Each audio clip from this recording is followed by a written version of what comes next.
With great virtues, out of compassion, for the sake of this assembly and all living beings, please turn the wonderful Dharma wheel to teach us how to leave suffering, attain bliss and birth and death, and quickly realize non-birth.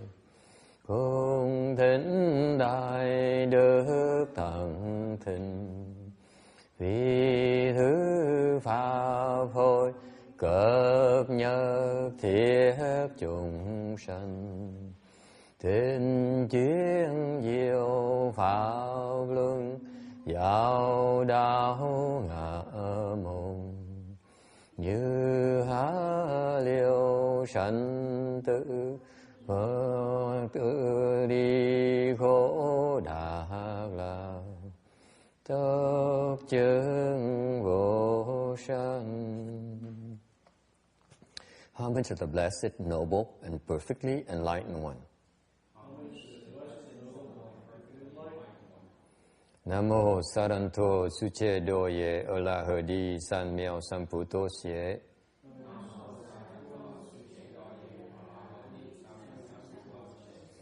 Namo Tạc Đạc Tha Tô Già Đà Già A La Ha Đế Tam Miệu Tam Bồ Đà Tọa.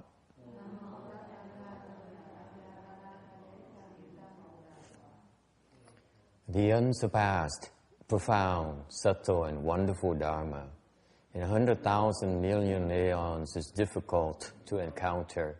Now that I've come to receive and hold it within my sight and hearing, I vow to fathom the thus come one's true and actual meaning.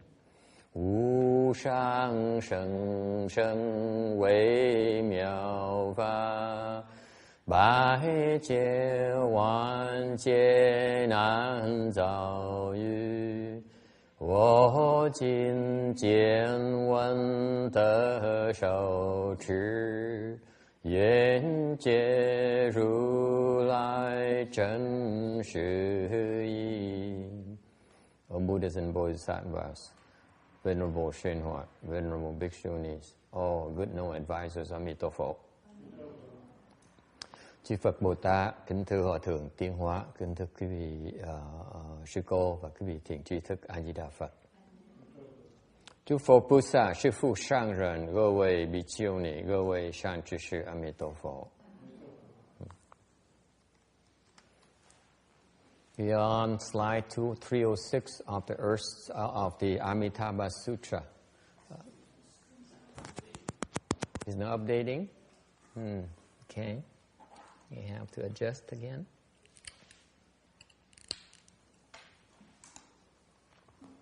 Okay, it's adjusting.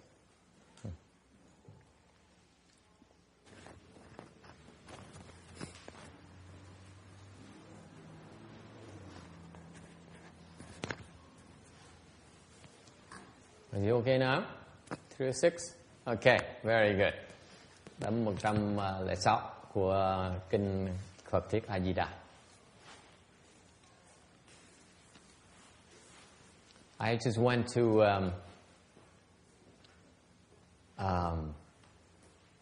the temple to pick up some sutras. Tới một cái chùa để thỉnh kinh. And I was amazed at how unhappy people are at the temple. Mới là sang cái chùa sao người ta rất là buồn. Actually, hơi chán đời nữa. A little bit depressed even. 法师说，他刚才去那个道场去拿一些经，然后请了一些经，结果他说他很惊讶那边的人有多不开心。And I'm surprised because it's my master's temple. 他说他很惊讶，因为 I don't recognize my master's temple anymore. I'm shocked. 他说他很惊讶，因为那是他师父的道场。他说他几乎認不出來。của thầy tôi. Vào đó là walk in there and people are so unhappy. you go to the temple, and the Dharma is supposed to liberate you. It's supposed to make you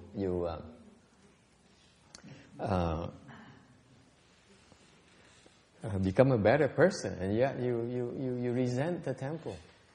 How is it possible?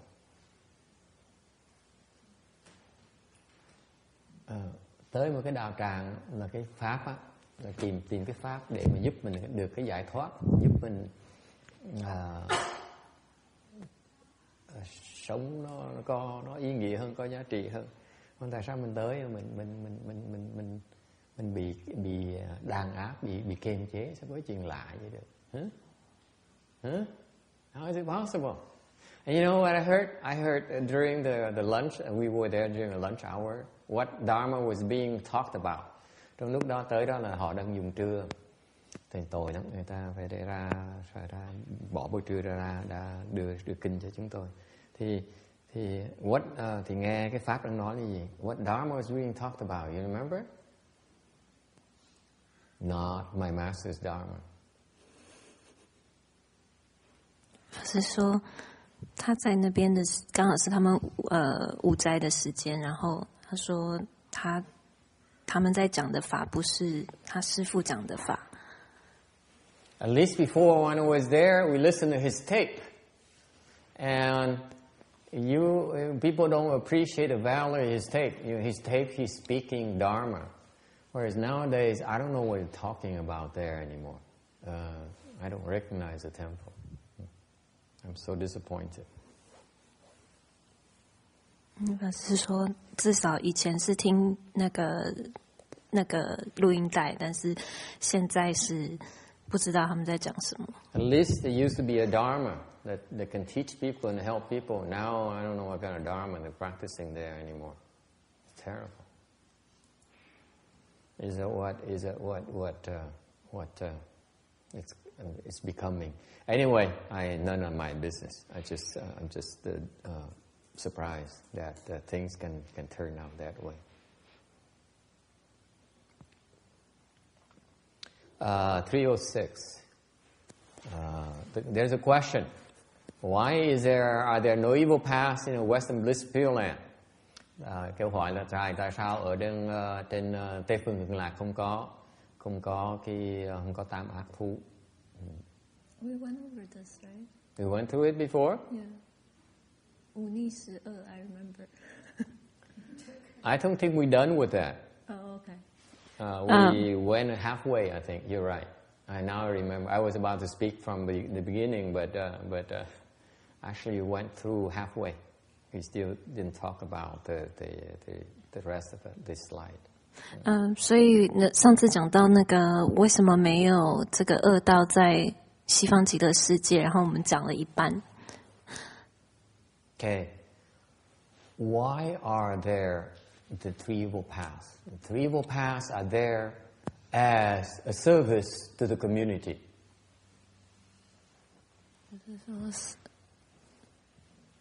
为什么没有三恶道？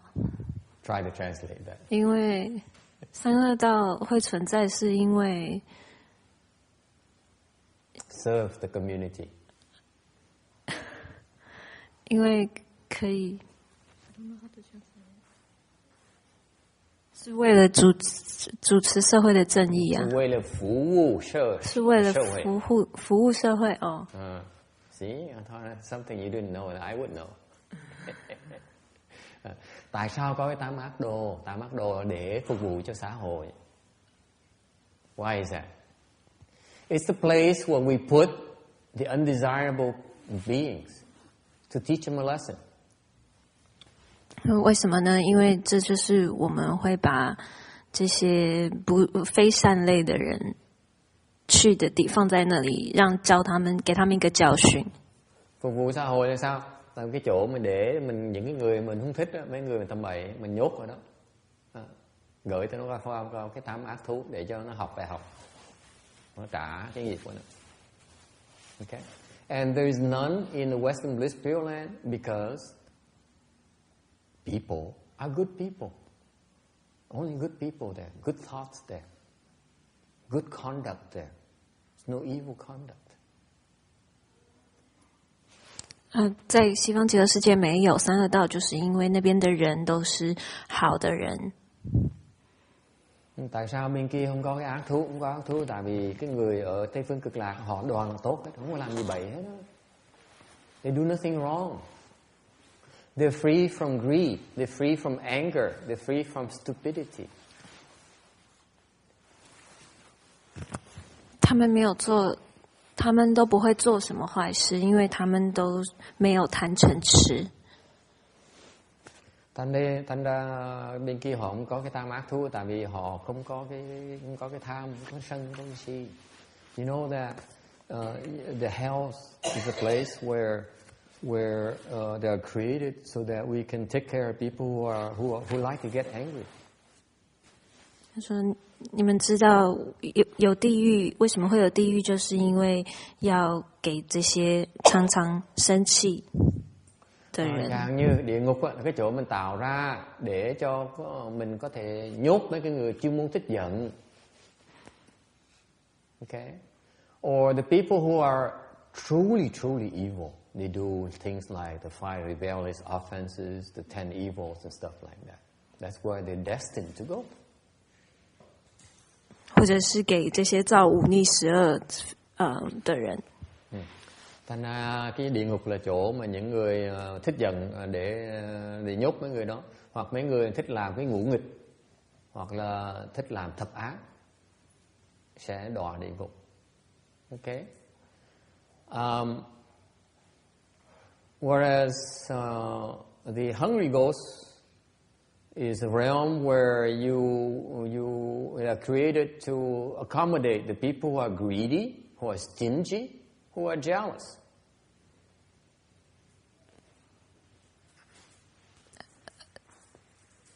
那个地狱就是要给这些是恶鬼。恶鬼道是要给这些奸贪嫉妒的人们。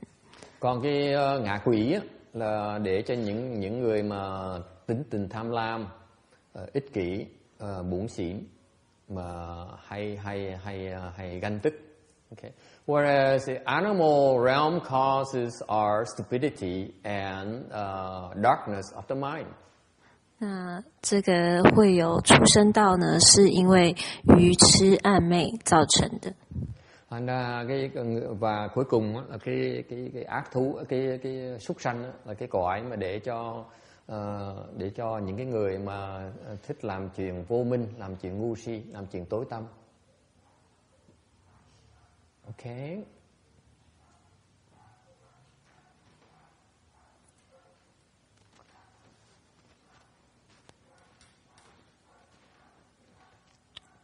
So, I was about to make a comment about the other temple. I'm going to stop because I'm going to offend some people real big time. So, regarding the three hells of hungry ghosts and the animal causes, I don't wonder what realm that is. But anyway, we're not going to mention that. Never mind. Questions, comments? Yes. So, the people are quite intelligent. In old age, they get Alzheimer's and become senile. Yes. Is that stupidity? They become quite stupid. Yes. Is that stupid cause them to fall to the animal realms? Yes. It does? Yes. They will plant the causes because what it means is that when you are in that frame of mind, you do stupid things, so you keep on creating causes for you to go in that direction.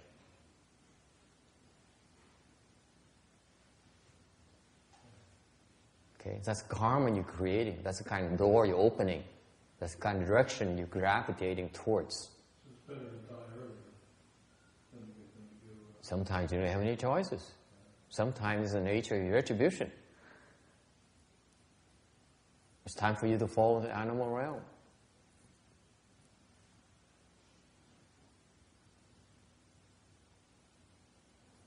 Gọi là những người bị Alzheimer đó, cái ý trí nó luẩn quẩn thì ra sao? Họ sẽ ra sao? Thì họ lẩn thẩn, họ không thấy, họ không hiểu được, tự động họ vào cái thế súc sanh. Okay. Súc sanh thì tại sao như vậy? Tại vì khi mà cái trí mình luẩn quẩn, mình làm bậy, mình thiếu sáng suốt thì mình tạo những cái nghiệp không sáng suốt, thì mình cần ngày mình cần đi về cái hướng đó, mình mở cái cửa đó để mình khi mình chết mình đi qua. Thành ra cái câu hỏi là như vậy, chết sớm tốt hơn. Tôi nói chết sớm tốt hơn đương nhiên rồi, nhiều khi mình không có cái sự lựa chọn được. Tại cái nghiệp mình, quả báo mình nó tới, nó bắt mình đọa vào súc sanh, thì nó dọn đường cho mình để đọa. I didn't catch his question. Alzheimer's question, Alzheimer, people who are afflicted with Alzheimer's disease, they lose their mind, and 所以他说那些有老人痴呆症的人，他们是不是会做那些很愚蠢的事情？那他们是不是就会照这个种下这个因去这个畜生道？那法师就说对啊，就是会这样子，会有这样的状况。然后他说那是不是那干脆就是早一点走，还比一直留着还好这样子。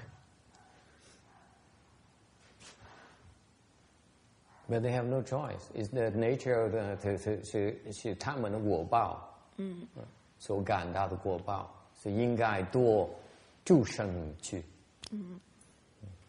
好不好？好，any other questions? 207.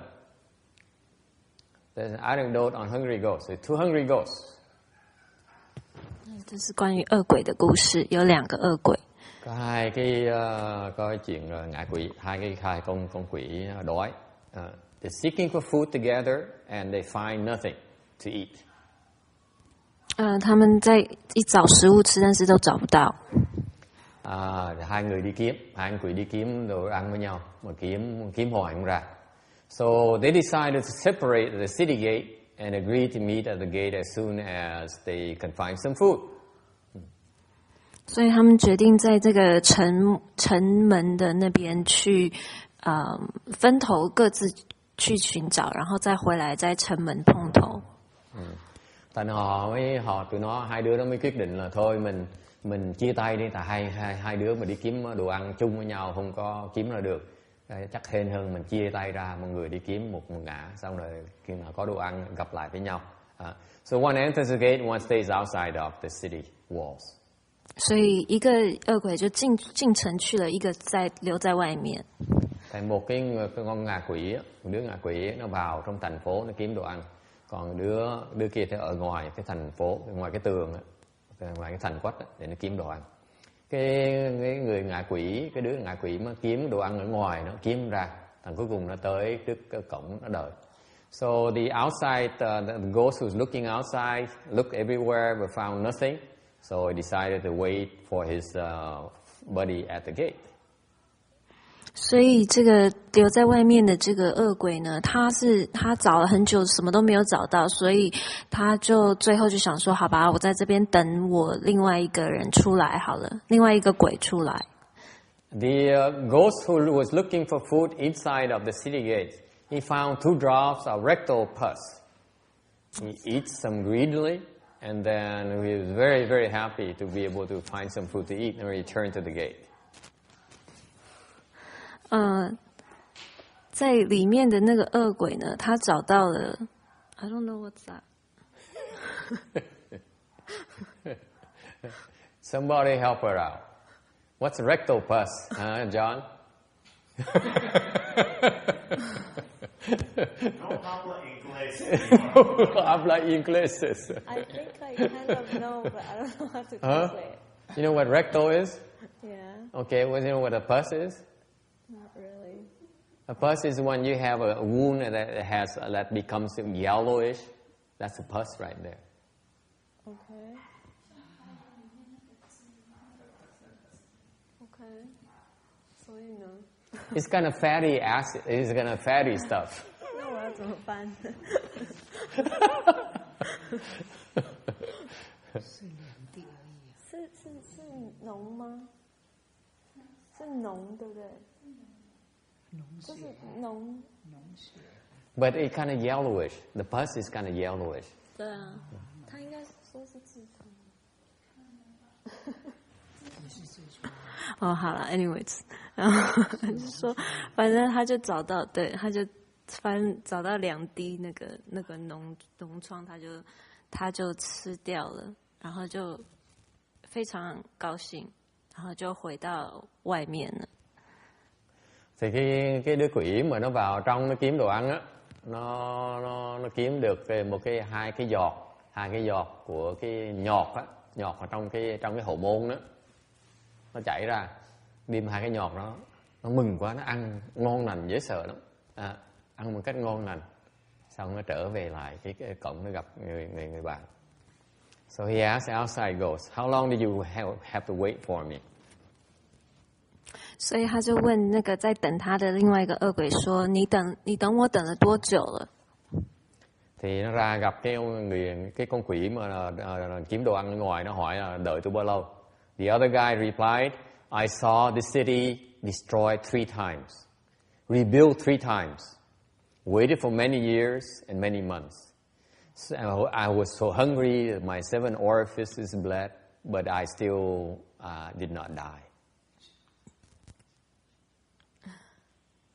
他说：“我看到了这个城呢，已经毁坏了3次，然后又重建了3次，然后又等了很多的年月，一直到我都7孔流血了，但是我还是没有死，我的饿到7孔流血这样。” Cái con quỷ ở ngoài nó mới nói là tôi ở đây tôi đợi ông ấy hả? Tôi đợi tôi thấy cái thành phố này á, nó bị tàn phá mà 3 lần, nó được xây lại 3 lần.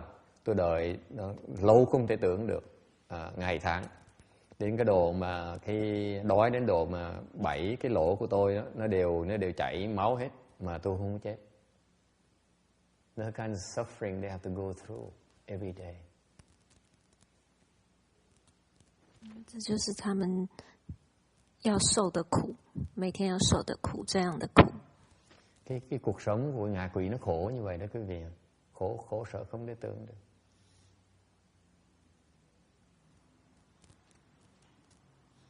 Okay, any questions, comments?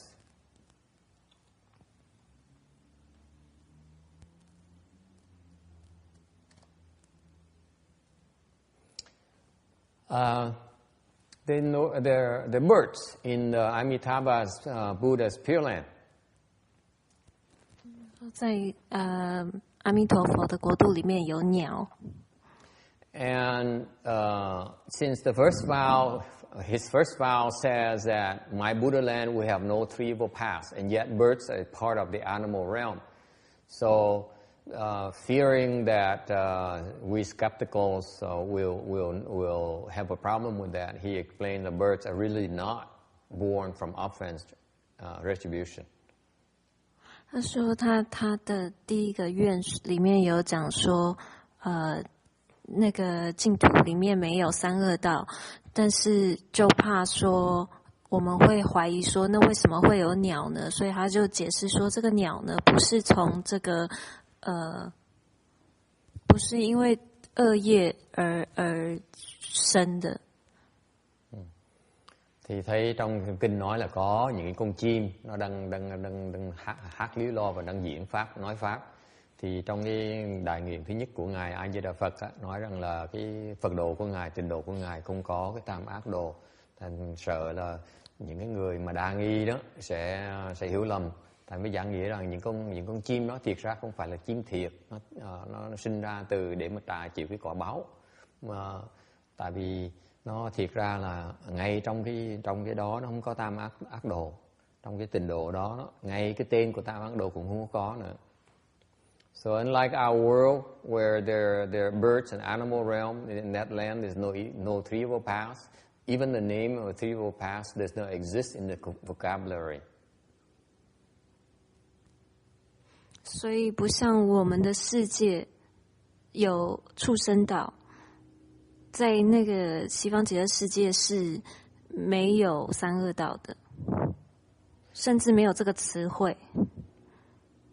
In fact, at the subtle level, when you think about it, the bird's name, when they mention birds in that land or utmost bliss, they're actually good things. They are not symbolic of the bad retribution. Actually, they're simply the good retributions. 但是事实上呢，你仔细想想，这个鸟的名字呢，不是恶名，它是善业、善果報. Rồi về cái nói về một cái phân tách một cách mà sâu xa hơn, thì ra cái tên con chim đó, cái chữ chim, cái tên là một cái, không phải là cái tượng trưng cho cái ác thú, mà thì nó tượng trưng cho cái công đức của ngài A Di Đà Phật. Công đức nó tạo ra từ cái thiện báo của chúng sanh. Okay, questions. 309. The birds also represent the four complete giving. The four siddhantas. 这鸟呢，又代表四悉檀. Cái con chim á, nó tượng trưng cho tứ tất đàn. Number one is mundane complete giving. 第一个是世间悉檀. Thứ nhất á, là thế giới tất đàn. Meaning that you use worldly ways and to perform your giving dharma, and that's how you help living beings obtain happiness and benefit.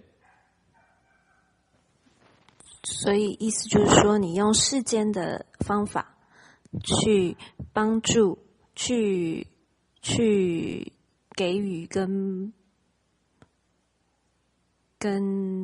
利益眾生.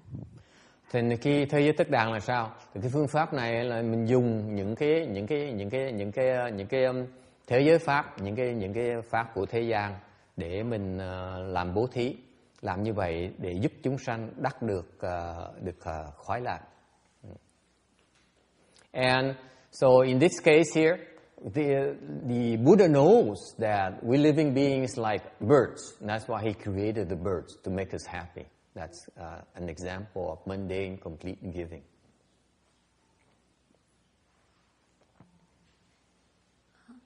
所以我们是像鸟一样。我听不懂。In this case here, Amitabha knows that we living beings like birds. That's why he created the birds, to make us happy. 所以在这个 case 就是说，阿弥陀佛知道我们喜欢鸟，所以他才有鸟，才会在他的净土里面有鸟，让我们可以得乐. Thành ra trong trường hợp này, nhất trường hợp đặc biệt này là Đức Phật A Di Đà biết rằng chúng sanh thích chim chóc, thành ra mới tạo ra con chim để cho làm cho chúng sanh sung sướng, được khoái lạc. Okay. What's complete giving? What's mundane complete giving? Remember the key common thing is complete giving. Cái mà chung này là tất đàn, tức là cái gì mà mình cho hết tất cả. So 悉檀就是你是要布施什么都要布施的，悉是一切的意思。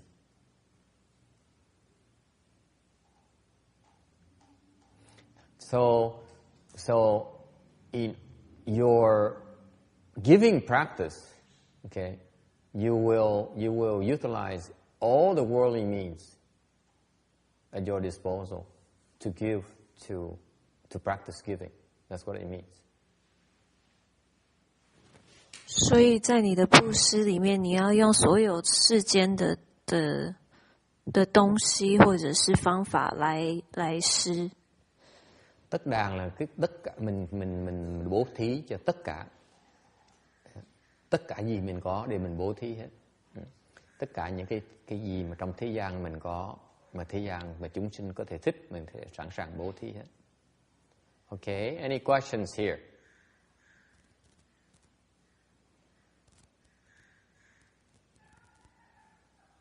All right. 有没有什么问题? So what it means is that what it means is that you are able to recognize what living beings enjoy, and you try to give them, give them what they wish. 所以意思就是说，你可以知道说，这个众生世间的众生，他们喜欢什么，爱什么，然后给他们想要的。Cái pháp đầu tiên cái thế giới tất đàng có nghĩa là mình thấy được cái sở thích của chúng sanh và mình phát tâm mình cho chúng sanh tất cả những cái gì mà chúng sanh muốn. Okay? Bar none. You don't stop at anything. The number 2 is curative complete giving. Thứ nhì là đối trị tạng tất đàng. 第二个是对治悉檀 ，meaning that you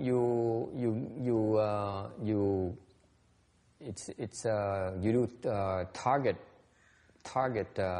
targeting to fix specific problems. 表示说你是这个是用来针对某一个解决某一件问题的。Thì cái đối trị tất đàng tức là mình nhắm mình muốn đối trị từng cái vấn đề mà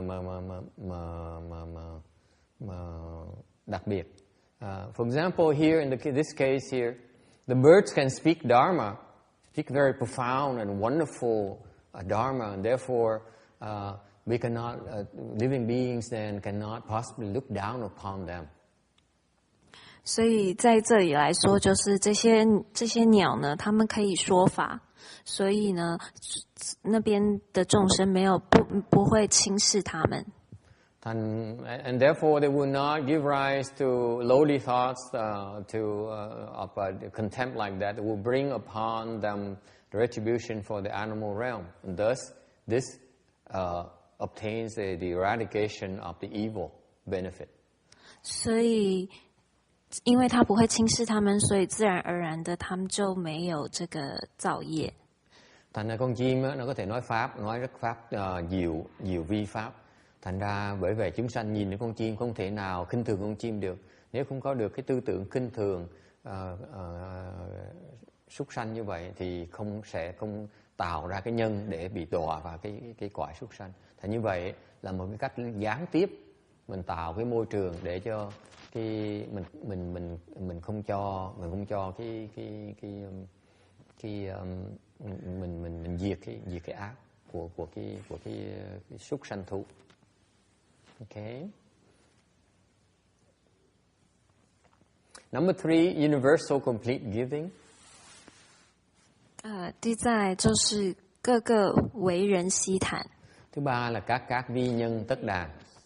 This is for the sake of all living beings. 这是为了所有的众生。Là các vi nhân tất đàng có nghĩa là mình làm việc này mình cho bố thí này là cho tất cả mọi chúng sanh. And so this state of the bird speaking Dharma is a wonderful, extraordinary state, and that will will impress living beings and make them become believers and become more mindful of triple jewel and give rise to goodness in their heart. 所以这是一个非常高的境界，就是它会让听鸟的这些听者呢，他们能够对三宝有正念。Cái này là mình làm lợi cho tất cả chúng sanh. Bởi vì mình thấy cái con chim nó có thể nói những cái pháp mà vi diệu như vậy, thành ra mình thấy cảnh giới nó quá tuyệt vời đi. Thành mình phát cái lòng tin, thành mình càng ngày mình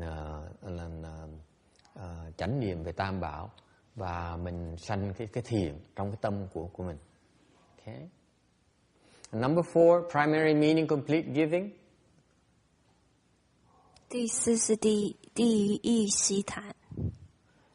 Cái thứ tư là đệ nhất nghĩa tất đàng, meaning that you expound on the ultimate truth to all living beings. 意思就是说，你给这个最终的真实给所有的众生。And when you expound the truth to living beings, you enable them to enter, to merge with the principles and become one with Amitabha. 所以当你这样做的时候，你可以让他们可以入这个真理，然后与阿弥陀佛合为一吗？对. Cái đệ nhất nghĩa có nghĩa là sao? Là con chim này nó dạy giảng cái sự thật về cái chân lý. Thành ra cái chúng sanh mới hiểu được cái sự thật, hiểu được cái chân lý và có thể hợp với thành một với Đức Phật A Di Đà. Questions, comments about the four complete givings. Có ai thắc mắc về bốn cái tất đàn này không? You understand it all, right? Ai cũng hiểu phải không? 你们对这4个习坛有没有什么问题？法师说你们都懂，对不对？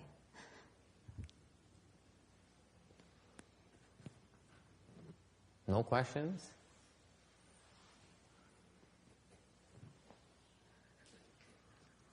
When I tell you a story, you want to listen. When I tell you about the principles and the theory, no, everyone go somewhere else. Kể chuyện người thích nghe lắm. Còn nói về lý thuyết, giáo lý một cái là không ai muốn nghe hết. Người thì ngủ gật, người thì 老师说他讲故事的时候，我们大家都很有兴趣听。等到讲到那个真理的时候，大家都不知道在哪里。I know my place. 310, tấm 310. Sariputra, in that Pureland, when the gentle winds blow, the rows of jewel trees and jewel nets reverberate with fine and wondrous sounds, as a symphony of 100,000 kinds of music played in harmony. All who hear these sounds are naturally mindful of the Buddha, mindful of the Dharma, and mindful of the Sangha. Shariputra, the land of utmost bliss, is adorned with splendor and virtues such as these. 舍利弗，彼佛国土，微风吹动诸宝行树，其宝罗网，出为妙音，譬如百千种乐，同时具作。闻是音者，自然皆生念佛、念法、念僧之心。舍利弗，其佛国土，成就如是功德庄严。Này xá lợi Phất, cõi nước Phật kia, gió nhẹ lay động các hàng châu, hàng cây báu và các lưới báu, phát ra âm thanh vi diệu giống như trăm ngàn thứ âm nhạc đồng trỗi một lượt. Ai nghe tiếng này rồi tự nhiên đều sanh tâm niệm Phật, niệm Pháp, niệm Tăng. Này xá lợi Phất, cõi nước Phật kia thành tựu công đức trang nghiêm như thế. It's a wonderful, wonderful environment. There's a gentle wind that refers to the touch, dust. 微风，就是很微妙的境界。很微妙的境界。Cái hoàn cảnh, cái không khí hoàn cảnh trong cái Tây phương Cực Lạc đó, rất là tuyệt diệu. Có một cái gió nhẹ, gió này á, là nó tượng trưng cho cái xúc trần. The gentle wind is fine and not violent, gọi là tế phong. 这个微风呢，它就是细风，也不是那个暴风。And the wind is created from Amitabha's vow power and accomplished a myriad of things. 它是从这个阿弥陀佛的愿力来的，所以可以成就很大的事情。Ta là cái tế phong này là từ cái nguyện lực của ngài A Di Đà Phật. Cái tế phong này có thể nó có thể thành tựu vô lượng cái sự. Whereas the wind of impermanence and dementia can destroy the world from living beings' afflictions. In our world, the wind of impermanence and dimension. 而在我们这个世界呢，这个风呢是暴风呢是可以摧毁我们这个世界，然后让众生受苦的。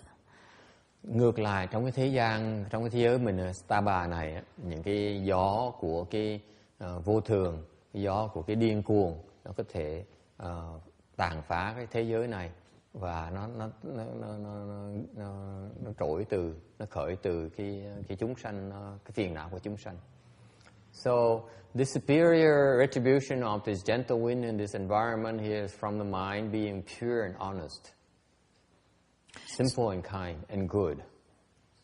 所以这个微风呢，它其实是一个是从这个人心纯善的果报而来的。殊胜的果报。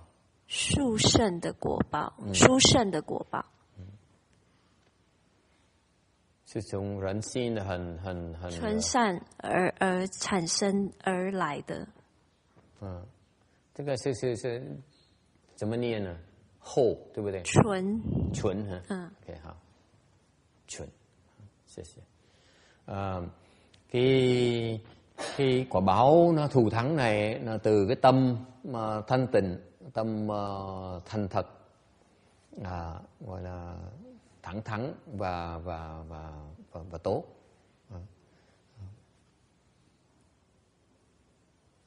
So this wind here is not noisy, unlike the brain, does not break the soil. And often is timely. 所以这个风是不明条语、不破快，而且是风调雨顺的。Cái tế phong này á, nó không có ồn, nó thổi nhẹ thôi, nó không có làm bể đất. Nó thường nó phong điều vũ thuận, có nghĩa là nó đáng lúc mà nên thổi nó thổi, lúc không nên thổi nó không thổi. Okay. 3:14. And then there are some jewel trees and jewel nets. They represent the form, smell, and taste dust. 而这个宝树呢，跟七宝行树、七宝罗网是从这个代表色。代表色。smell.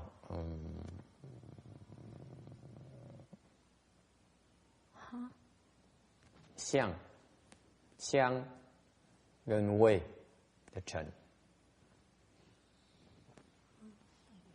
代表香跟味的尘。những cái báu cây hàng cây báu với lưới báu á, nó tượng trưng cho những loại trần về sắc, về hương và về vị. Okay. All these are made from gems and yet they're not rigid. They can make music and they can clearly enunciate, expound the Dharma, precepts, samadhi, wisdom, etc. 他们都是从这个像珠宝一样做出来的，但是他们不是坚硬的，他们可以做音乐。然后呢，还可以很清楚的说讲法、念法、讲法，就是讲戒跟定跟慧。Thành những cái báu cây, báu lưới này á, cây báu với lưới báu này nó được làm bằng những cái chất bảo. Nhưng thiệt ra mặc dù làm chất báu như vậy mà nó rất mềm, nó không có cứng. Chất báu này rồi xong những cái cây với những cái lưới này nó đang hòa tấu nhạc, và cái nhạc đó nó diễn tả, nó thuyết, đang nói về những cái đại pháp như là giới, định, huệ, vân vân. And the fine and wondrous sounds refers to the sound dust. 而这个微妙。微妙音就是讲这个音尘。Cái vi tế thanh, âm thanh này nó tượng trưng cho cái thanh trần.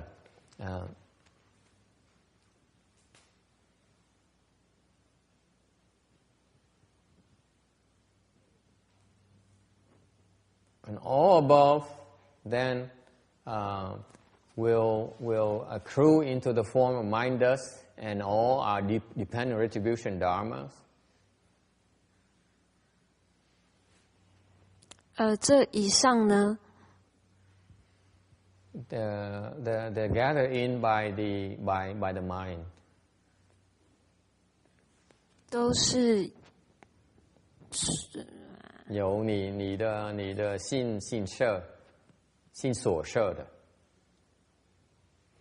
，and all are 一切都是依报法。Tất cả cái kia nó cuối cùng nó được gom lại, nó được cái tâm mình, cái tâm chúng sanh nó thu nhiếp vào. Tất cả đó tượng trưng, tất cả đó là đại biểu cho những cái y báu của chúng sanh ở đó. Whereas all living beings are the proper retribution dharmas. 而所有的众生呢是所谓proper retribution dharmas. 正报. 正報. Còn chúng sanh là chánh báo.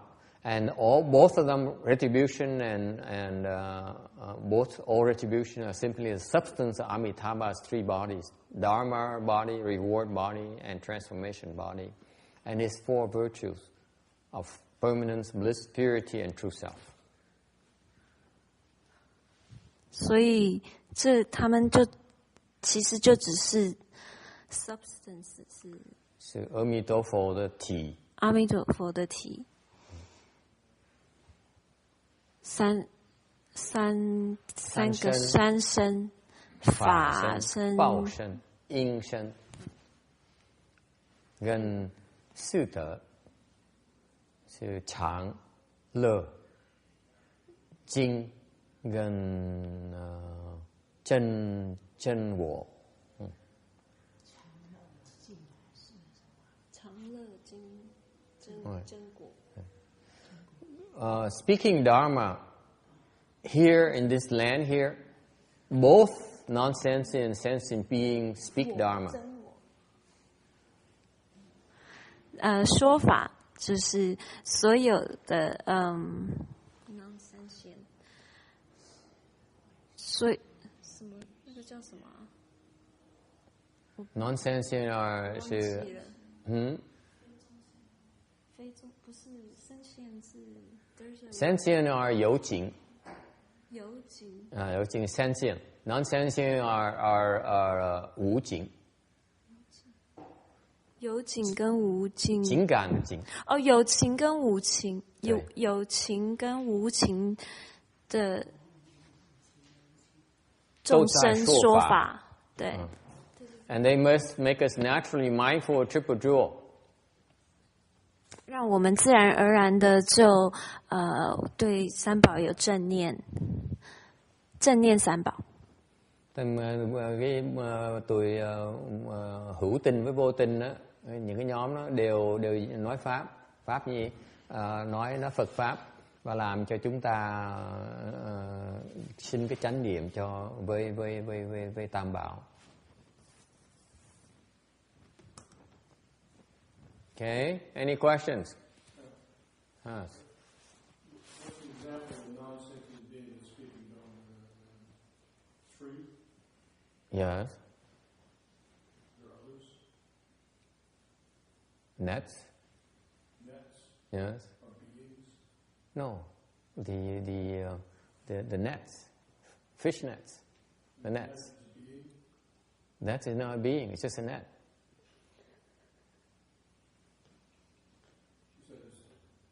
I'm talking about non-sentient beings. Non-sentient being, yes. A net is non-sentient.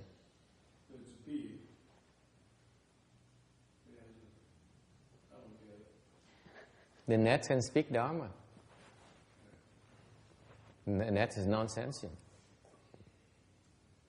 Okay? Doesn't seem to answer your question.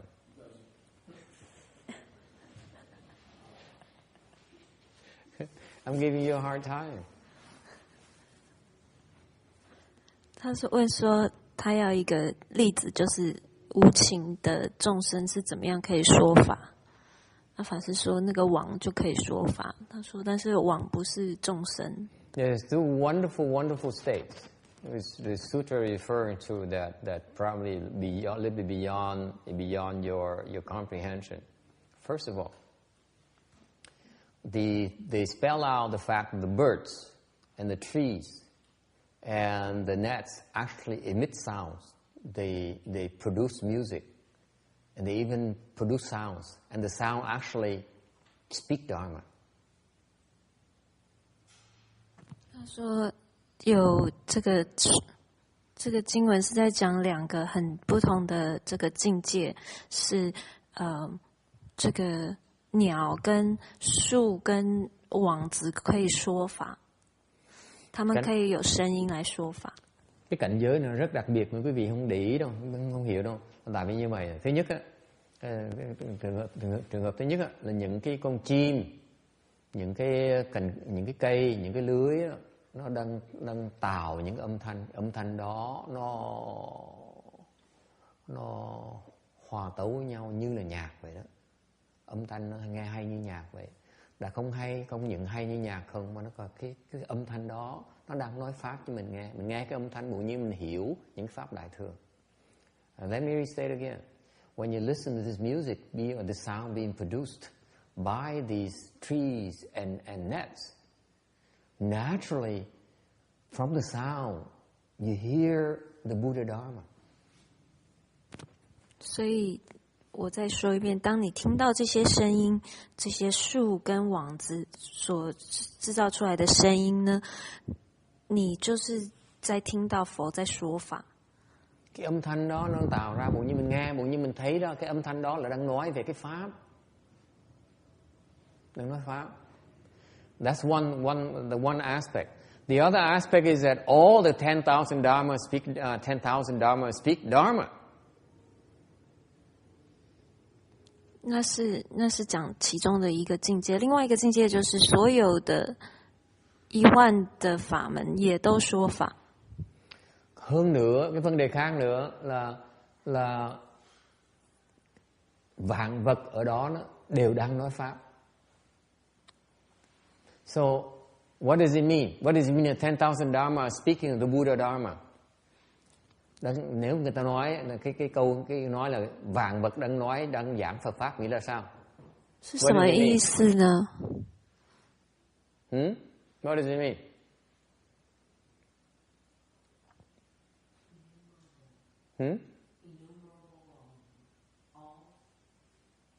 What it means is that you look at something and all of a sudden you see the principles behind it.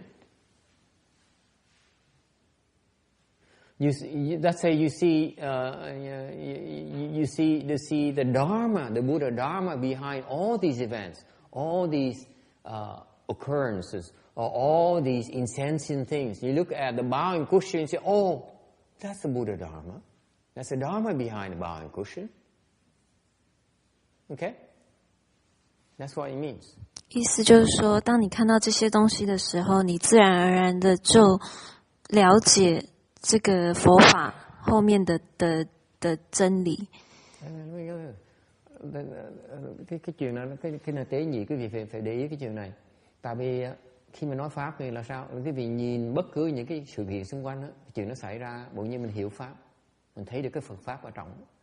Mình nhìn một cái vật chẳng hạn như là cái giá đựng kinh đó, bỗng nhiên mình thấy cái pháp, Phật pháp, ý nghĩa Phật pháp trong cái giá đó. Mình thấy bỗng nhiên mình hiểu cái pháp. Yes. I think that's true in this world too, except we're just too dense to understand it. The things are speaking Dharma. Very good. All things are speaking Dharma, just because you don't get it. But these living beings here in this Pureland, they get it. We don't get it, that's all. Quý vị biết cái chuyện tế nhị chỗ này nè, ông này ông nói ra rõ ràng là nếu như vậy vạn vật đang nói pháp. Chính vì vạn vật đang nói pháp, tại vì mình không hiểu thôi, đâu có nghĩa họ đâu có nói đâu.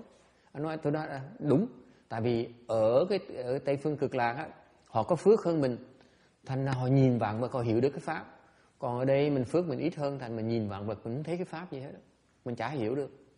Nói mình chưa hiểu, sao mà thấy mà hiểu nổi. Here, I speak Dharma to you, you don't get it. I talk about the four complete giving. Move on, master. Move on. Okay, you talk about something I understand. Okay.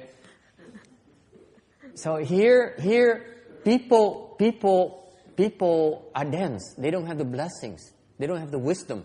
Therefore, they don't get it. Even though everything is speaking Dharma for us. Okay, it's no change, it's no difference. Except over there, the living beings there are so blessed. As soon as they see it, they get it. 他是说，在这边，其实所有的事情也都是在说法，只是因为我们都没有那个智慧可以了解，但是在西方极乐世界，他们只要看到了，他们就懂这后面这个说法。Các điểm ở chỗ này nè là vạn Phật nó đang nói pháp, mà tại vì mình không đủ phước thì mình không có hiểu được. Bên khi quý vị có đủ phước, qua được vãng sanh Tây phương Cực Lạc, qua đó một cái, bỗng nhiên cái phước nó thành thục một cái là thấy gì, thấy toàn pháp không à, thấy toàn chân lý không à. So what does it mean? It means that you are not corrupted by the environment. Here you listen to the music and you see you have these false thoughts, these improper thoughts. Okay? Có nghĩa là sao? Có nghĩa rằng cái phước báo nó lớn, nó đồn, cái hoàn cảnh không làm mình hư hỏng được. Ở cái hoàn cảnh mình bây giờ đó, mình nghe ví dụ mình nghe cái âm nhạc một cái tư tưởng vọng tưởng nó nhảy lên, mình nghĩ tầm bậy không? Còn bên kia nghe nhạc một cái thấy nghe toàn pháp không? Chỉ nghe toàn tiếng âm thanh pháp không? Tư tưởng không nghĩ tầm bậy được. 所以意思就是说，我们在这边，当我们听到一些音乐，我们就会开始打妄想，但是在那边，他们不会被环境所影响。What's the analogy here that you can relate to in this world? Có một cái ví dụ gì quý vị thấy được tương tự gì ở đây, thấy được?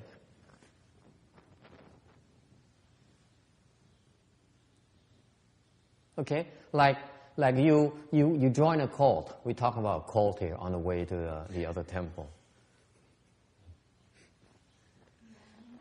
You're forcing me to translate that word. Yeah, you want to translate that part. Absolutely.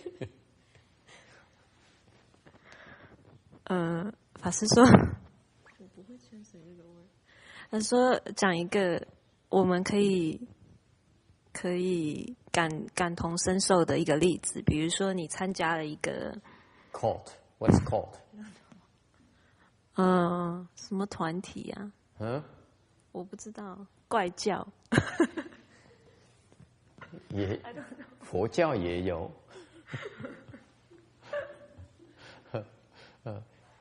Chẳng hạn như ví dụ hồi nãy đi xe có người nói với tôi là những người gia đình nghĩ là cái chùa mình là cái chùa, cái cult. On the way to the other temple, was brought to my attention. There's some people out there who believe that our temple is a cult.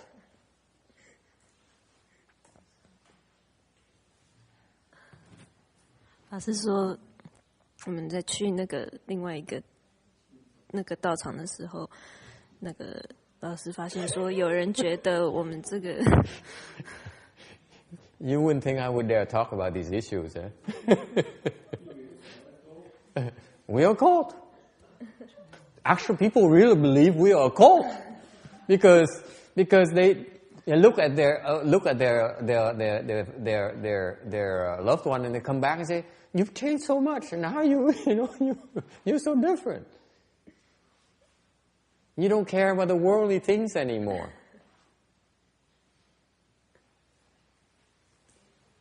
You changed so much in a short time span. Okay, it must be a cult because you lost your mind. 就是一个，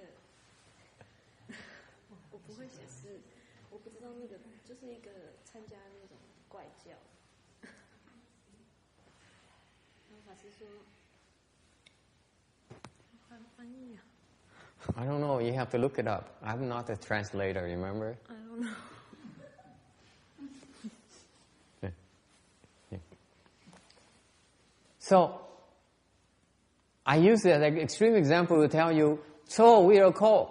But if the cult teaches you the good stuff, nothing wrong with that. 就是说 Huh? Who define which is good? I define what's good, my boy. Who else?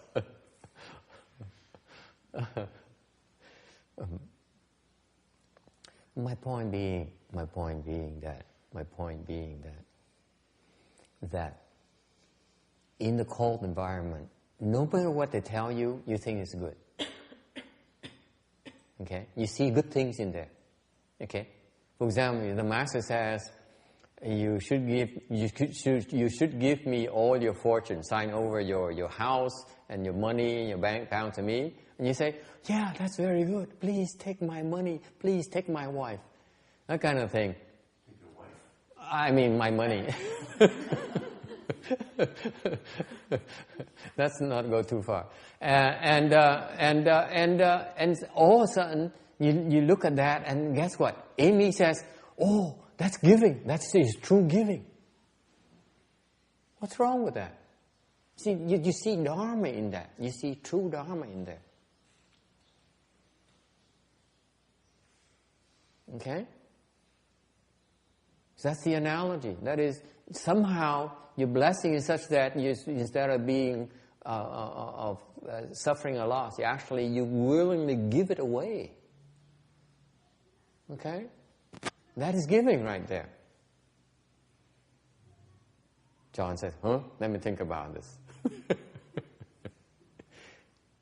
It's the nature of blessing manifesting in that, even though it's nonsense. And yet you see the truth in there. You see the principles behind it there. And John still has to work on that. Yes? Well, most of the cults that I know about, there's a great deal of improper behavior. There's nothing to do with Dharma. People are taken, hypnotized somehow that they really do lose their mind. And mostly improper behavior focuses around the group leader, as a matter of fact. Yeah. He takes everybody's Yes. Uh-huh. Yes. That's generally what people call a cult in the United States. Anyway. Yes. Uh-huh. No, I'm just clarifying. Yeah, it's nothing new, and that's what everyone knows. Sure. But what I'm saying is that even in that environment, some people get the dharmas out of it. All right. So it's what I'm pointing out to you is a manifestation. If you look at the things around you, you look closely enough, okay, you see the Dharma being spoken. That's a state of wisdom.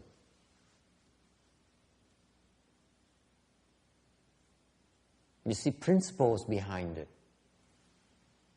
It takes wisdom to be able to do that. It takes wisdom takes blessing and wisdom for you not to be corrupted by the negative. You see that? Because in the presence of the goodness, the bad is right there present at the same time as well. And yet your nature, your blessing, your wisdom is that you see goodness in there. You gravitate towards goodness, not negative stuff, not bad stuff. And that is how? Because of your blessings.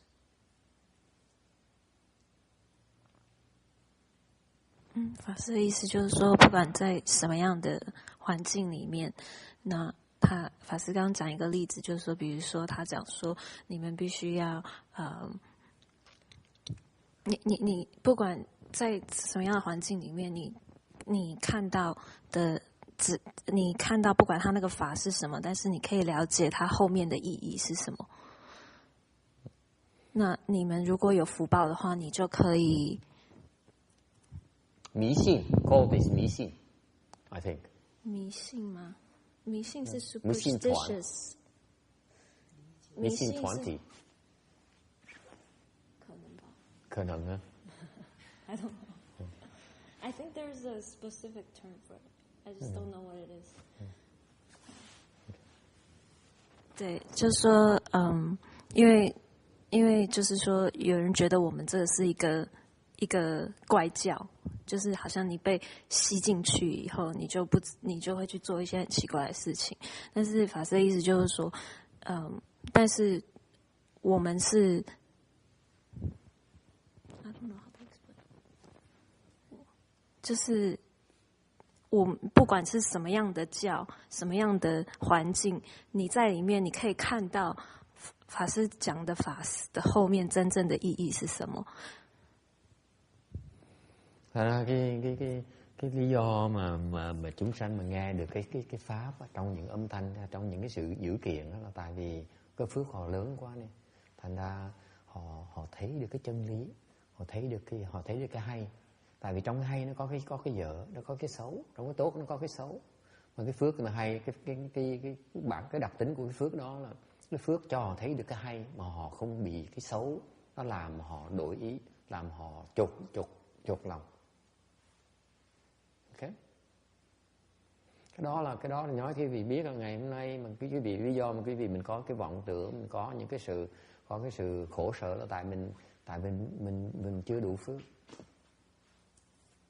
So just to remind you that the reason today we are unhappy and we are negative is because we lack blessings. We don't have enough blessings yet. Okay, so don't blame it on others. Blame on the fact that on yourself that you do not have enough blessings to be able to see the good things in life, to be able to see the beautiful, the beauty in life. 所以这也就 You're 是 so negative. You say people are out to get you. No, they're not. They're simply trying to make a living. 所以就是在讲说，顺便提醒你们大家说，其实你们现在都觉得很苦，是因为你们还没有看到，没有那个智慧以及福报，可以看到这生命后面的这些事情背后的意义，真正的意义在哪里，而让你感觉到不苦这样子。Thành quý vị đừng khi mà thấy mình mà phiền não, mình bực tức á, đừng có trách người ta. Mình phải hiểu rằng là tại mình phước mình thiếu, phước mình chưa đủ, tại mình bị cái phiền não, mình bị cái khổ sở. Ok. Thay vì trách người ta mà có những cái thái độ như vậy, khuyên người ta đi tạo phước đi, lo làm thiện đi, lo làm tốt đi, thì tự động nó sẽ gỡ. Chứ còn ngồi đó mà than phiền nó cũng chừng nó thôi à. Không chạy đi tới đâu hết. Yes? Any questions or comments? 有没有什么问题？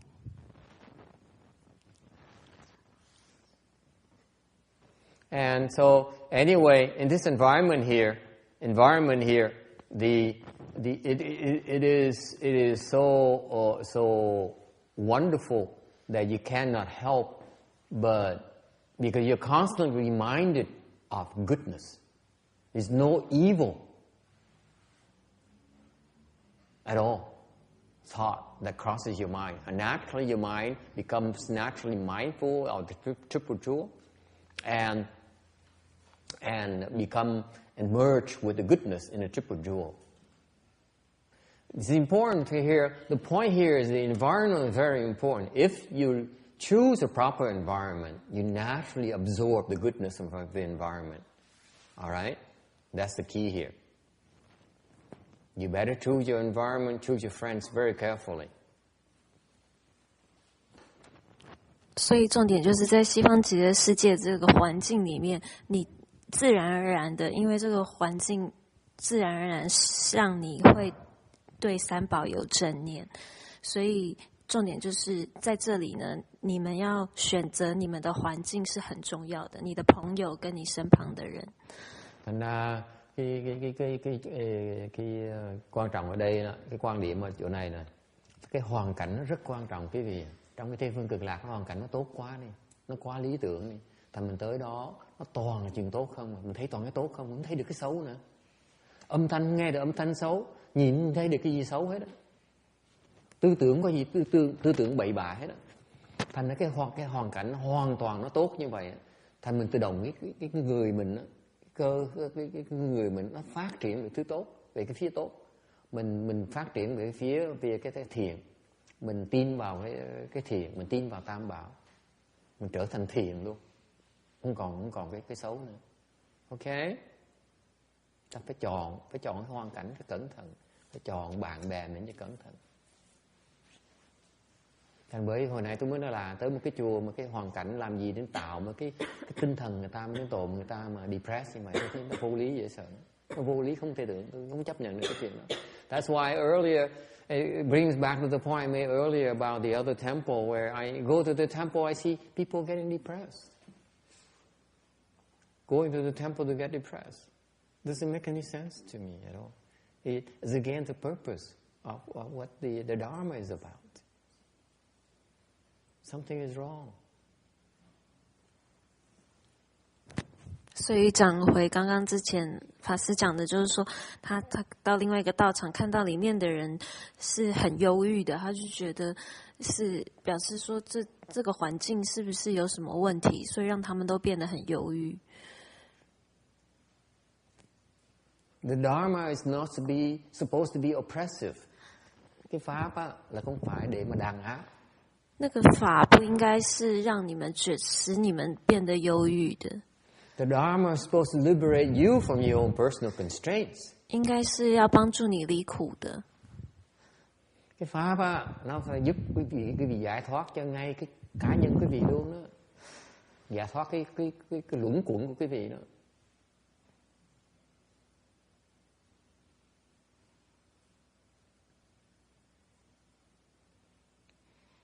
The Dharma is supposed to liberate you from your own self, from you yourself, your pettiness, your small thinking. 这个法门应该是要帮助你离开你自己的自我的那些 pettiness. Don't forget that word, pettiness. 那个 petty 就是很小心，小心眼，不是小心，小心是 careful, right? 小心眼，小心什么？眼，小心眼，小心眼。pettiness. Okay. What about your small thinking? You're so self-absorbed with yourself. 你的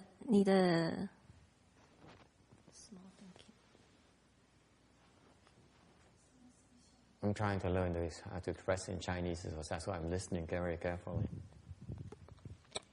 就是 I know self-absorbed is 自我 self-centered. 自我中心。Any questions or comments? The environment is very important, folks.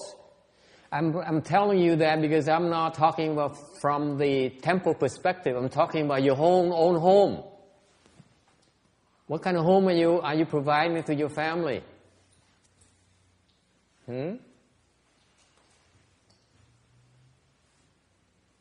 Tôi nói cái này không phải là nói về cái Tây Phương Cực Lạc không, hay nói về chuyện xa vời. Tôi nói chuyện là hay là chùa chiền, mà tôi nói chuyện này là để cho vị tự xét lấy là cái hoàn cảnh đấy nó quan trọng như vậy thì hoàn cảnh gia đình mình ở nhà mình nó ra sao?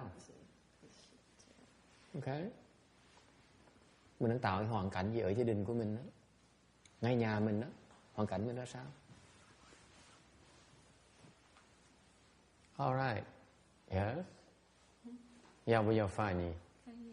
应该是你的家庭里是什么环境呢？对，所以你家庭里面的环境非常重要。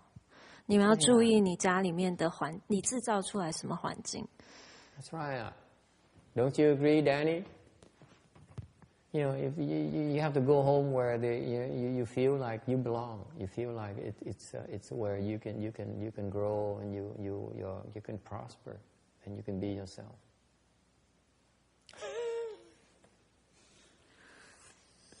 Don't make faces. It's supposed to be happy. I'm talking about happiness.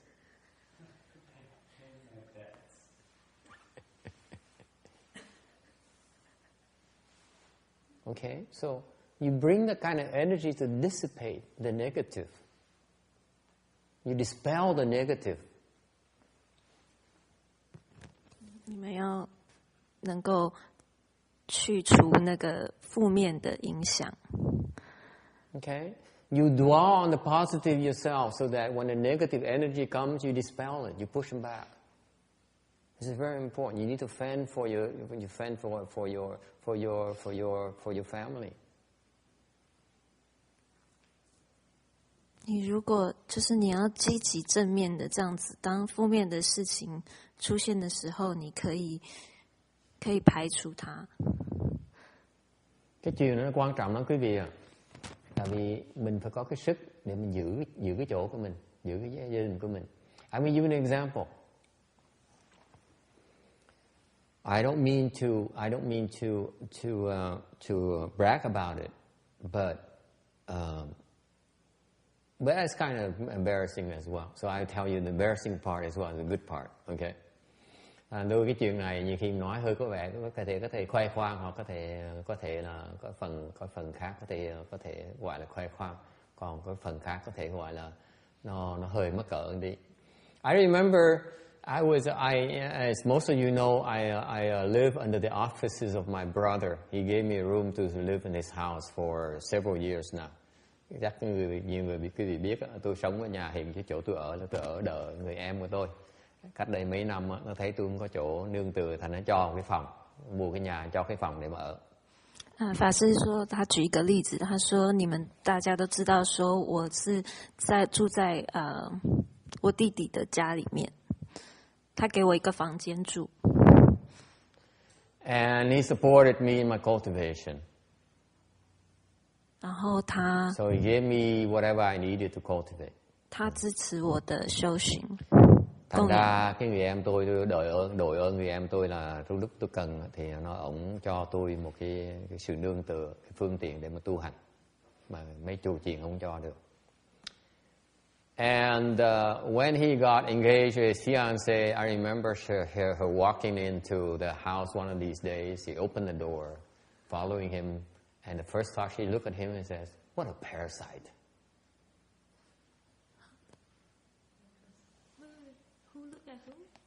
His fiancée. Look at him. Look at me. 哦，这怎么翻呢？他说后来他弟弟就订婚了嘛，然后他说他还记得他的那个未婚妻走进来的第一个，看到法师的第一眼就是不是很喜欢的样子，就对了。No, parasite. 我不知道 parasite。It's another word for it is a blood sucker. 哦，对。然后他就说，对，他就说是一个寄生虫，对， Okay. 寄生虫，因为他弟弟支持老师嘛，跟着老师嘛，懂吗？ And for that, I never forgive her.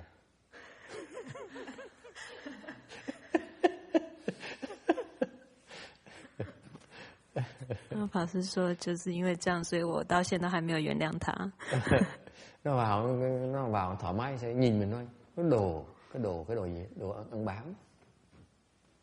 Ta 50 mấy tuổi, ta lớn người ta thầy pháp sư mà dám coi mình là đồ ăn bám, nó hỗn dễ sợ như vậy đó. Thành không bao giờ tha thứ cái này được hết đó.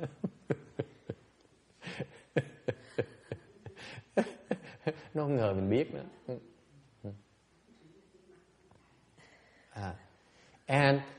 And little does she know. Does she know that, my brother encouraged me to stay on because he says, I appreciate what you do. You remember this morning I said you learn to tell them, express your appreciation for the small things people do for you? That's what he did for me. Often. Okay. 说，但是就算是这样子，那个法师的弟弟还是希望法师继续留下来，然后他还有就是因为他说他他 appreciate 他感激感谢珍惜法師做的一些做的事情。Mà lý do mà tôi rất là cái biết là người em tôi nó khéo dễ sợ lắm, nó nói tôi hỏi, nói là nhờ anh ở đây á, thì nó cứ nói là sáng tôi nói là mình phải biết nói ra những cái gì người ta làm tốt cho mình phải nói ta đều người ta nhớ là mình biết những cái chuyện tốt đó. Ok, đem cái sự thoải mái, cái sự tốt đẹp cho người ta, nhắc là mình biết ơn người ta. Okay. Thành em tôi nhắc tôi hoài, nói là có anh ở đây là giống như là ở nhà thiền cả ngày không làm gì hết á, thiền cả ngày. So what I do, I loaf around all day. Okay, I'm not doing nothing useful to society except meditate all day. 是就是说，因为反正我每天就也是无所事事，没有做什么事情，就只是在打坐而已，对社会没有什么贡献。Thầy nhà làm gì cả ngày? Ngày không làm gì hết á, chỉ ngồi thiền thôi. Hoàn toàn vô tích sự, chỉ ngồi thiền thôi. Nó không coi mình là đồ ăn bám sao được? Thiền cái đã xong hết tiền, ngửa tay xin tiền đi chợ. Xin tiền mua xăng. Không coi mình ăn bám sao được? Đúng. So it's right that she look at me as a parasite because what do I do? Nothing for society. Okay? He needed to give me money to buy gas, he needed to buy groceries, to pay for the bill, and everything. So I was truly a parasite. But not to him. 法师说：“对啊，所以理所当然，他的未婚妻看起来法师就是这样子，因为法师又什么事情都要靠他弟弟这样子。那但是对他弟弟来说，法师不是这样子。” He says that I go to work, I get so afflicted at work. 他说他跟法师说，我去上班，他说我上班就是会很烦恼。Kể tôi nó vào trường dạy học á, nó phiền não không thể tưởng được. People are so mean. 大家在那边，大家对我 They're so cruel. They are willing to hurt you at the drop of a hat for insignificant things. And you can't help but feel bad about what you do, about your life. Is this what life is about? 他说他看到那些人都很凶恶，然后就是争权夺利，为了一点小事情，他们可以愿意伤害你这样子。他说让你不禁觉得说这就是人生吗？ Does it ring a bell to you? Any of you? How mean people are at work, how cruel they are, how ruthless they are, and they stop at nothing to get what they want at your expense, if that's okay as well. Okay? You can't feel bitter about life, about work, about your existence, about your kind of work. 他是说你们有没有同样的感觉，就是在工作环境里面大家都是这样子，让你不自觉的会觉得说这工作有什么意义这样。 So Victoria, don't listen to your mother. And she said you should be working. She doesn't tell you about the bitterness that she experiences at work and her disappointment and many of her heartaches. Okay, it's not as great as she makes it sound like. Okay, trust me. 法师是跟 Victoria 说，你不要听你媽媽的話，她叫你要去工作，但是事實上，她沒有告訴你說她在工作場合裡面受到多少的苦。 Đây là về giáo sư đó nghe, về kể lại đó, trong trường, trong đại học đó, nó ác không thể tưởng được, nó dã man không thể tưởng được, nó sẵn sàng nó đâm mình sau lưng, nó sẵn sàng nó bóp cổ mình, nó sẵn sàng nó bịt mình, nó sẵn sàng dùng đủ thủ đoạn. Nó hỏi cái về sinh sống sinh nhai mà sao mà khổ dữ vậy, cái cực khổ dữ vậy.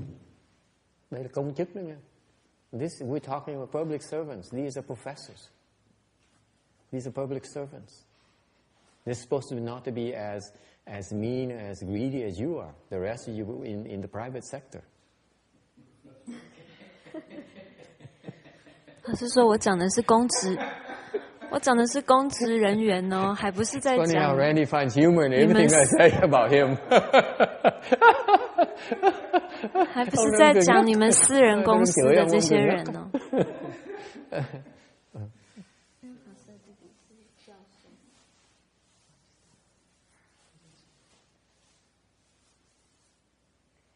And so he says, you know, I go home and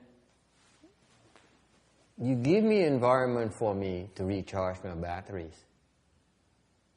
It helps me restore my balance, helps me lick my wounds, and helps me see that it's not bad everywhere. 所以他说，他觉得他回家以后就可以，法师就是给他一个环境，让他可以充电，让他会，然后可以让他觉得说，这个世界不是这么的，到处都是这么恶劣的这样子。Ông mới nói tôi là ít nhất về nhà ông có cái cơ hội để ông sạc bình điện lại, ông có cái chỗ mà ông không bị khủng hoảng. Bị trong hoàn cảnh ở nhà nó yên ổn, thành ông có thể lấy lại cái thăng bằng, lấy lại cái bình tĩnh được.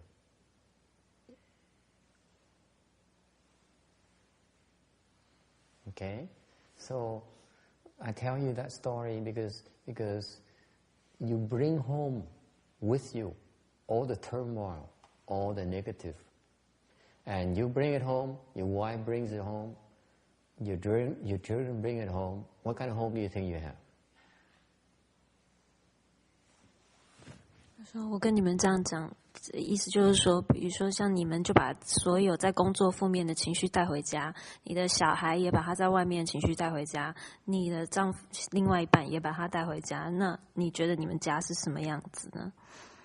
Thành cái suy nghĩ là chứ coi mỗi người chúng ta đi làm việc á, ông chồng á, đi làm việc á là bị nó dày vò cho đem cái dày vò phiền não về nhà. Bà vợ đi làm việc xong đem cái dày vò phiền não về nhà. Hai vợ chồng đem về nhà với nhau. Con cái tới cũng đem về nhà nữa. Thành nhà càng đông người càng đem cái phiền não từ ngoài về lại nhà.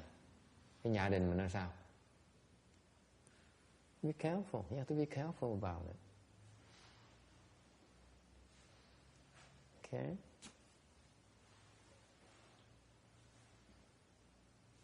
You have to pay attention to your environment. All right. Any questions, comments?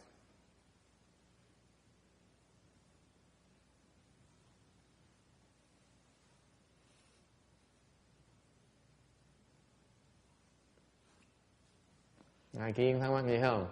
Victoria, any questions? No? So you're happy at home, huh?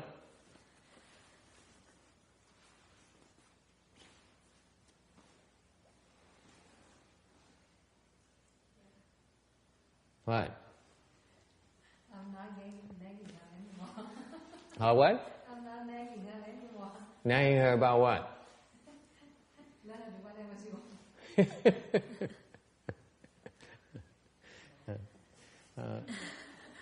Nàng nói bây giờ không có làm rầy nữa. Each one of us has our own path. You can't, what works for you does not necessarily work for someone else. All you have to offer is your perspective. And you learn to offer it and you step back. You don't push it on others. It's so important for you to learn to do that. Parents are too pushy. Right, You know so much. I'm just mentioning a name in general. You found your successful formula. Therefore, you tend to forget it. It only works for you. Because it's your blessings, not theirs. Folks, it's your blessings. That's why you're successful. You can't push it. You can't. It may not be. It may not be replicated.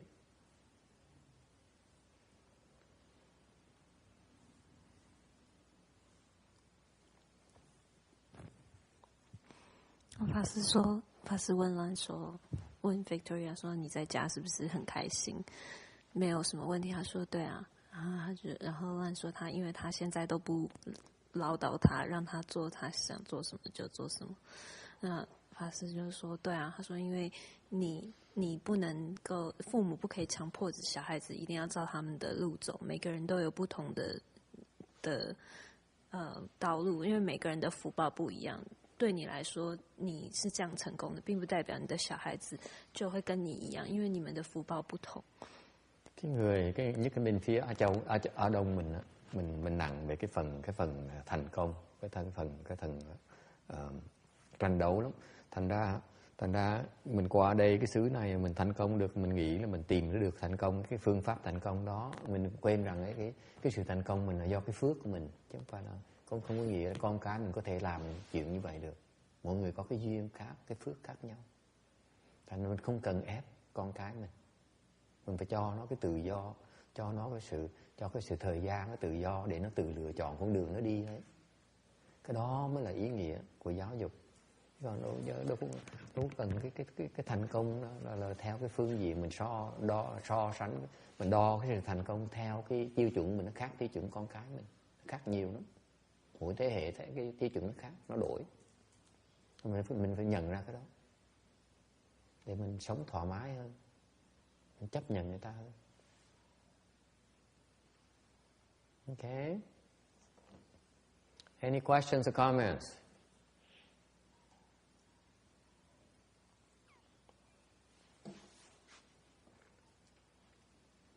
So how in that environment, how are they mindful of the Buddha? They're mindful by three things: the mind, you recite the name, and the sound, you hear the name, and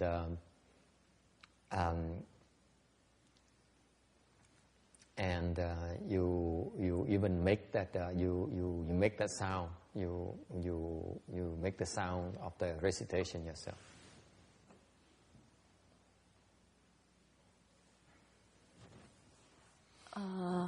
所以有3个方法可以念佛。第一个就是心中系念，第二个就是你自耳闻，还有第三个就是高声念。Thành muốn niệm Phật làm cách nào? Có 3 phương pháp, có ba cái phương diện của cái chánh ý niệm về Phật. Danny, you probably need batteries. Thì thứ nhất là hệ niệm, là những cái tâm mình cột cái tâm với Đức Phật. Thứ nhì là mình nghe, mình chú ý nghe cái âm thanh mình nghe cái âm thanh mình đang niệm. Cái thứ ba là cái miệng mình đang niệm, mình nghe cái âm thanh đó. Okay. Any questions, comments? 老师，默念可以吗？什么？默念。是怎么样？念好自己听到而已，自己的耳朵听到而已，别人听不到。对，你听得到自己的默念的时候，你可以听得到吗？高声念。对，可是默念的时候，我的问题是要问你就是你默念佛的时候，听得到吗？听得到声音吗？听得到。自己听到就好了，不要给别人听。对 ，very good. Okay. What she's asking is that when you're doing the silent recitation, then you listen to your own sound. Is that okay? I said yes, it's perfectly okay. But my question to you is, when you silently recite, can you listen to the sound? Are you producing? Can you listen to that sound recitation? She said yes. I said very good. Because when you recite silently, you are still listening to that sound. You still are producing sound internally only.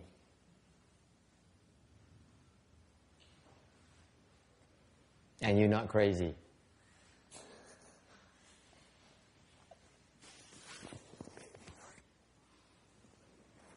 Pháp sư说，因为你默念的时候，你还是有发出那个声音，但是只有你自己可以听到。Câu hỏi là mặc niệm là sao? Mặc niệm mình nghe âm thanh là được không? Tôi nói mặc niệm là được, nó rất là tốt. Chỉ cần nghe âm thanh mình thôi. Tôi hỏi ngược lại là lúc mà là niệm thầm như vậy đó, có nghe được âm thanh hay không? Thì bà nói bà nghe được chứ. Ok, đó là rất tốt, tự động đó. Là lúc mình không phát âm thanh như được, cái tâm mình, cái tóc mình vẫn nghe được âm thanh như thường. Cái chuyện rất thông thường. Alright, any other questions? 317. When you're mindful of the Buddhas, there are 10 virtues. Và khi mà quý vị niệm Phật á, ý niệm Phật á, có 10 cái công đức. 念佛有10个德。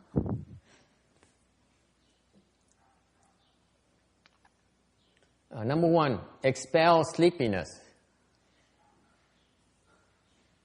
能排睡眠。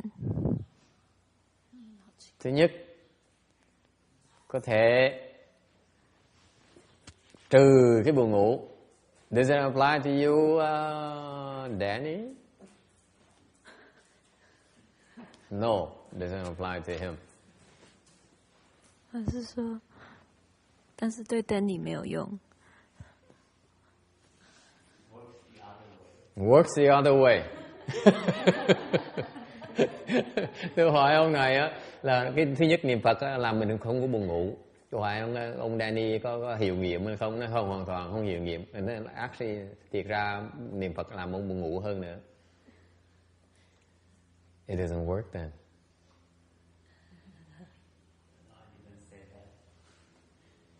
So what's wrong? It's my problem. Tại sao vậy? 老师说那没有用咯。Danny 说不是，是我的问题。If the Buddha were right in front of you, you think you can fall asleep? And just say Amitabha Buddha, and the Buddha immediately appears in front of you. You think you can fall asleep? Tôi hỏi ông đang niệm Phật, nhưng Phật hiện ra trước mắt ông có ngủ được không? 老师问说，如果你说阿弥陀佛以后， I'm asking the rest of you. 那个佛就出现在你面前，你还睡得着吗？ Has he appeared in front of you? Not yet. Okay. Anyone who's recited the Buddha's name and the Buddha appeared in front of you? 他说 Raise your hand. 谁念佛以后，然后这个佛就出现在他面前的，举手。 Tôi hỏi quý vị, ai mà niệm Phật mà Phật hiện ra trước mắt quý vị rồi? Giơ tay đưa qua. Okay. If it's not the case, conceivably speaking, you probably perk up, right? Có thể nếu trường hợp nó xảy ra như vậy, chắc chắn quý vị thường phần lớn quý vị sẽ bỗng nhiên tỉnh lên, đúng không? Okay. So how come you recite the Buddha's name, you fall asleep? Tại sao niệm Phật mà buồn ngủ được hả sư cô? Hả sư bà?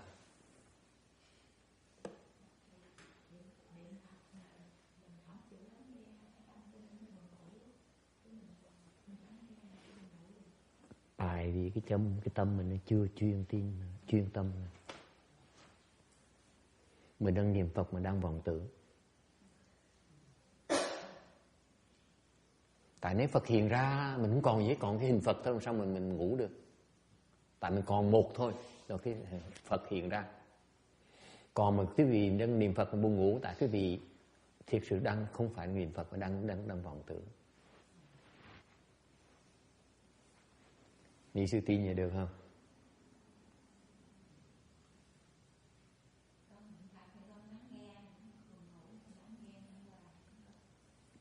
I'm telling you, if you recite the Buddha's name and the Buddha appears in front of you, then what happens? Suddenly you concentrate on the Buddha's image, right? You become single-minded. You cannot possibly fall asleep. Because sleepiness is one thought. It says sleep, sleep, sleep. And that point in time, if the Buddha appears in front of you, you can't even think about sleep. You only can think of the Buddha. Correct?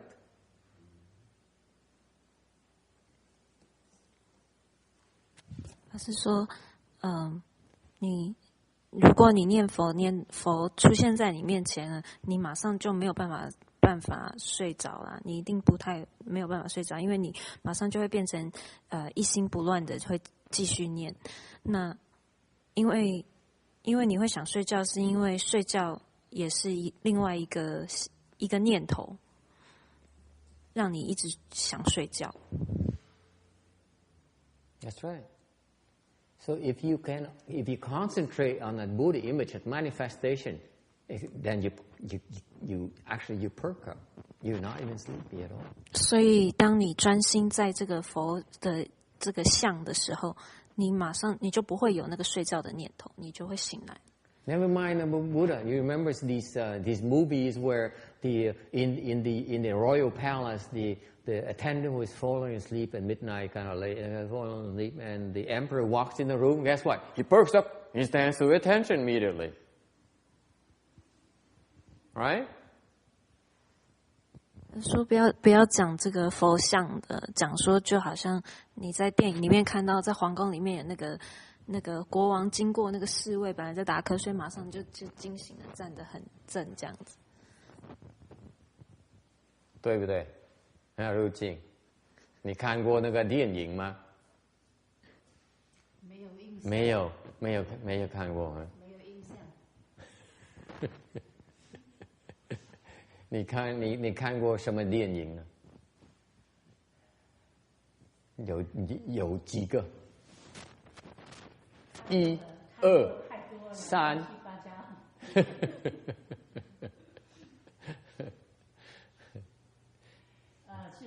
这个情况，老师有时候念的时候，有时候就精神来了，那就睡不着。对。那有时候为什么念的时候，无意间就睡着了？有2种情况。对，是自然的，是自然的。因为是有一些人说，失眠的时候念佛的时候就可以睡觉，那这个又怎么讲？也可以的，也可能的，也可能的。Bà nói nhiều khi niệm Phật, có nhiều khi niệm Phật một cái nó tỉnh, ngủ không được luôn nữa. Có nhiều khi niệm Phật niệm bộ nhưng thiếp ngủ. Tôi nói chuyện rất tự nhiên, không có gì lạ hết. Bà nói nhiều khi người ta vừa ngủ vừa niệm mà sao? Cũng có thể có nữa, không sao hết. Okay. The point here is that if you fall asleep when you recite, it's because you are not concentrating hard enough. That's why. You still think too much. That's all. If you only have one thing called the Buddha's name, you will not fall asleep. You will perk up. That's all.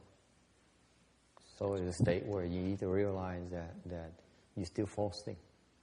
You have way too much false thinking. That's all. Okay?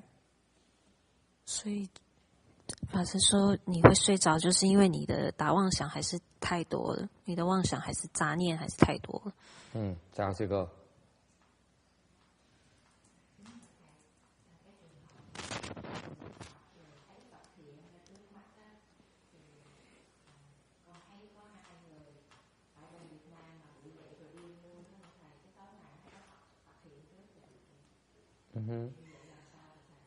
Bạn cô hả?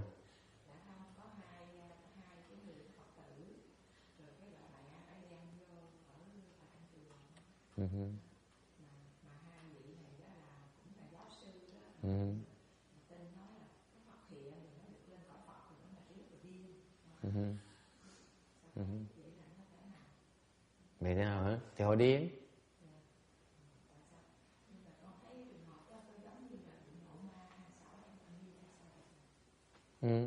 Cái ngủ ấm ma, một trường hợp ngủ ấm ma. Tụi con đệ tử nó phi si ca, Nó tới nó physical xong nó nghiện ma túy là nó, và nó physical nó thấy toàn cảnh Phật không à. Khi mà nó tới quy y tôi, nó thọ ngũ giới một cái, mỗi lần nó phi một cái nó thấy toàn cảnh Phật không à. Thấy Phật rồi thấy thiên đàng rồi.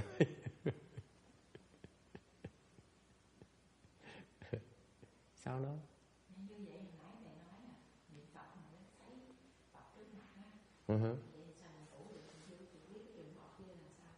Học kia ông đâu có ngủ đâu, ông điên mà sao đâu có ngủ đâu. Nó cũng giống vậy thôi, đâu có ngủ đâu. Tôi đâu có nghĩ, đâu có cam đoan cái gì nó sẽ thành sẽ không điên đâu. Tôi nói mình đang nói không ngủ thôi.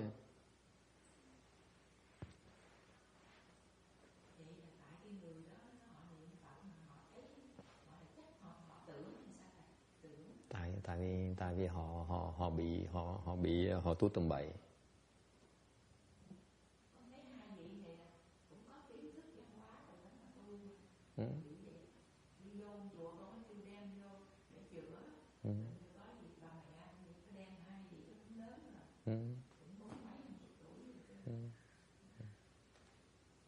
Mày đang vô chùa đâu có nghĩa là chùa chữa được đâu.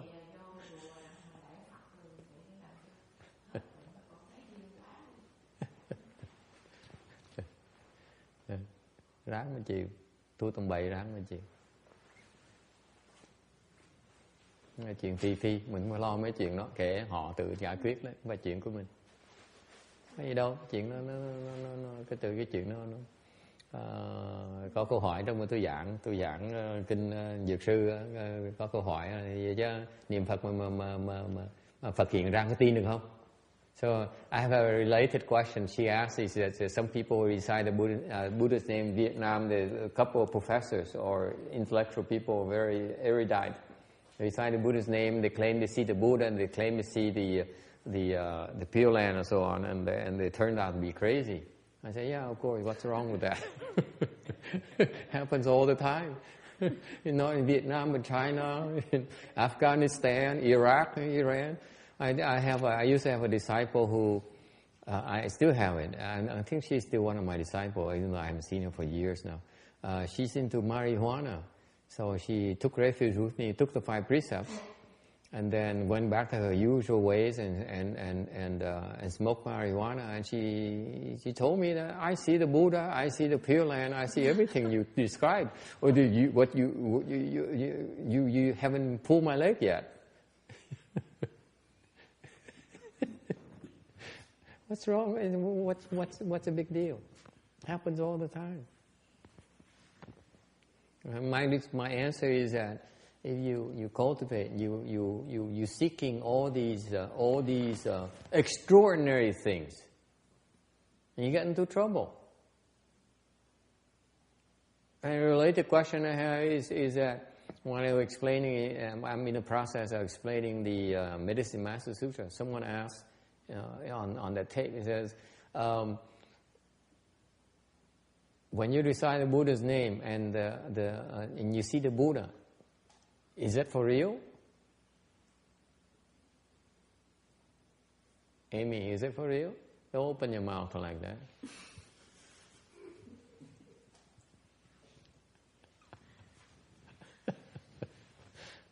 Are you hungry or what? Nó hỏi tôi đó, niệm Phật mà Phật hiện ra có tin được không? Tin được không Phước Từ? Tin. He said, Venerable Phước Từ says, I believe. Tin xong rồi hai cái ông giáo sư như hai giáo sư đó là sao vậy? Người ta thấy Phật đàng hoàng mà. So Venerable Phước Từ says, I believe. I said, but then what happens to those 2 professors who also saw the Buddha? They believe as well. Huh?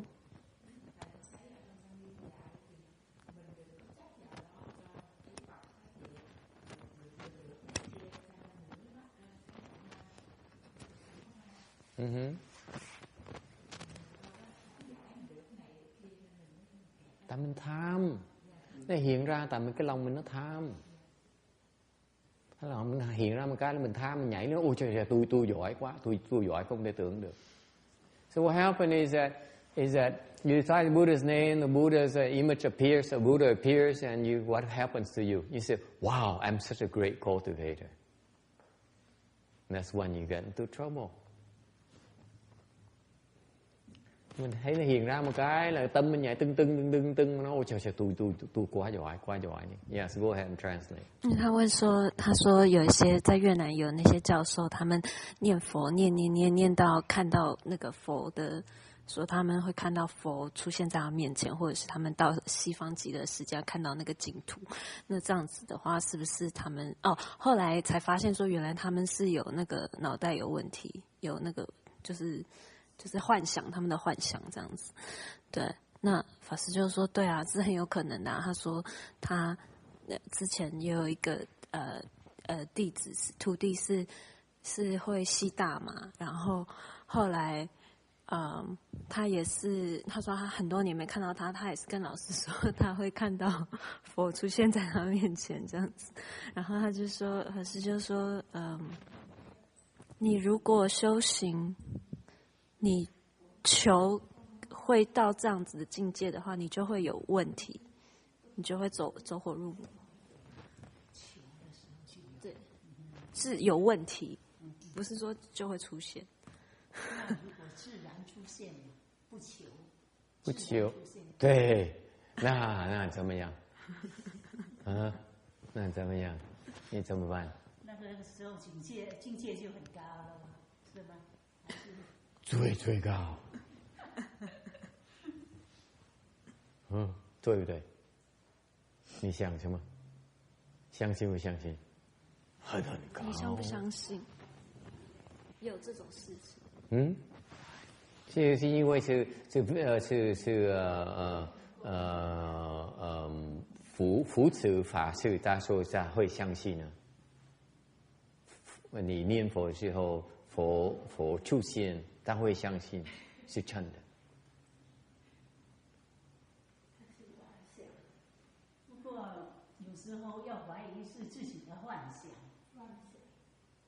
自己怀疑呀，是幻想，不知道是真的还是幻想出来的。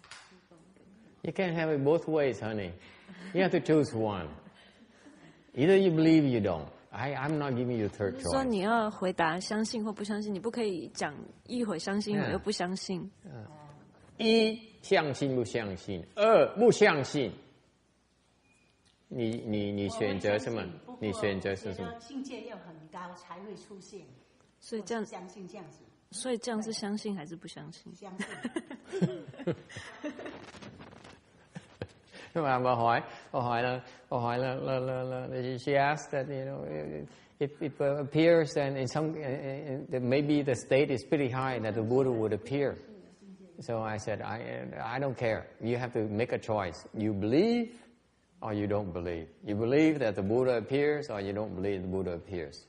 He said, I want to believe that the highest state is a very high level and then the Buddha appears. Yes, Janice? What about partial? What? Partial? What's partial? You only see his foot? Partial belief. The faith is not that strong yet. Half believe, half not believe. I told you only have two choices. Don't complicate it for me. Vấn đề là hỏi trường hợp có người nói là trường hợp hỏi bà là bà có tin không? Nói là có thể trình độ mình cao có thể nó hiện ra như vậy, trình độ rất cao có thể xảy ra như vậy, mình có thể tin được. Còn có thể trường hợp thấp có thể không tin được. Tôi nói bà có quyền một là tin, hai là không tin. Có chuyện mà giữa lưng chừng có tin lúc không tin được. Tu có tin không tin thôi, có chuyện mà lúc mà tin lúc không tin. Yes. When you just started, you may want to use that to build up your faith. Come on, you have to be smart about it. Let me ask you. You guys are so stupid, so greedy. Why would the Buddha of all the people who want to appear in front of you? Please tell me that. Danny, why would the Buddha want to appear in front of you, Danny? What's so special about you? You're not worth it. You think the Buddha has that kind of time? John, yeah, I like to think so. Yeah, I like to think so. I am important. No, none of us are worth it, but because of his great compassion, he does it for us with his many transformational bodies.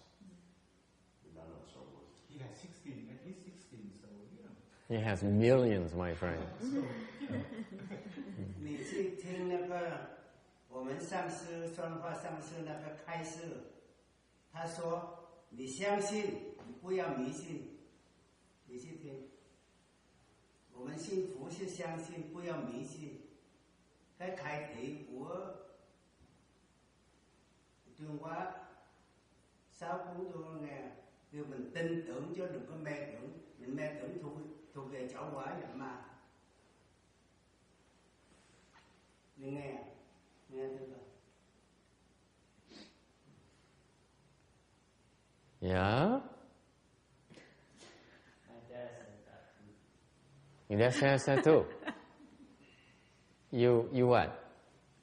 You should not be superstitious about it. You have to use your head, right? Of course. He doesn't have to tell you that. It is natural. But the point is that should you believe or shouldn't you believe? John claims that the Buddha is compassionate towards him. I say, yeah, dream on. Let me tell you, John, even if the Buddha has 1 million transformation bodies, he has no time for you.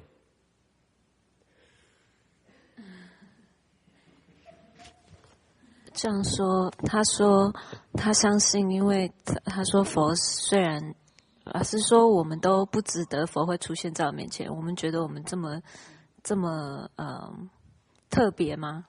然后他说我们不特别，我们也不值得，但是佛因为很慈悲，所以他有很多化身，所以他会出现在我们面前。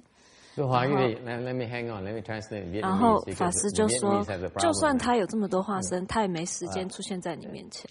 Cái vấn đề tôi để dịch ra, tại có người câu hỏi là bây giờ tôi hỏi cái vị sao mà có chuyện suy nghĩ gì kỳ cục gì?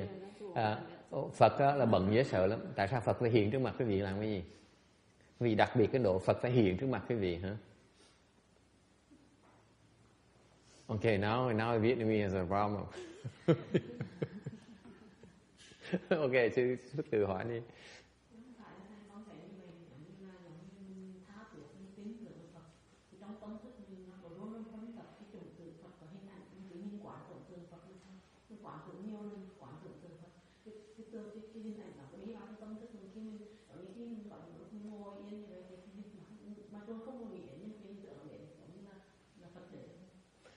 So Venerable Phước Tư says, if you sincerely want, you sincerely mindful of the Buddha, and you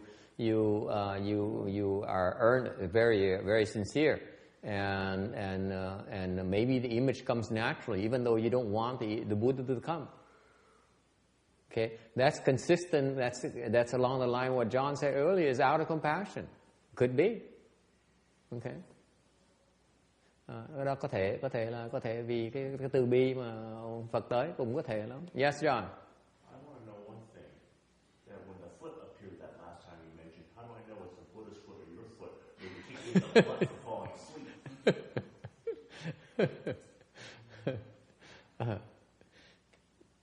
Cái vấn đề ông hỏi là hồi nãy tôi nói cái chân đó, là cái chân nó hiện ra là mà đạp một cái để ông đừng ngủ gật, đạp một cái để ông muốn biết cái chân đó của Phật hay chân của tôi.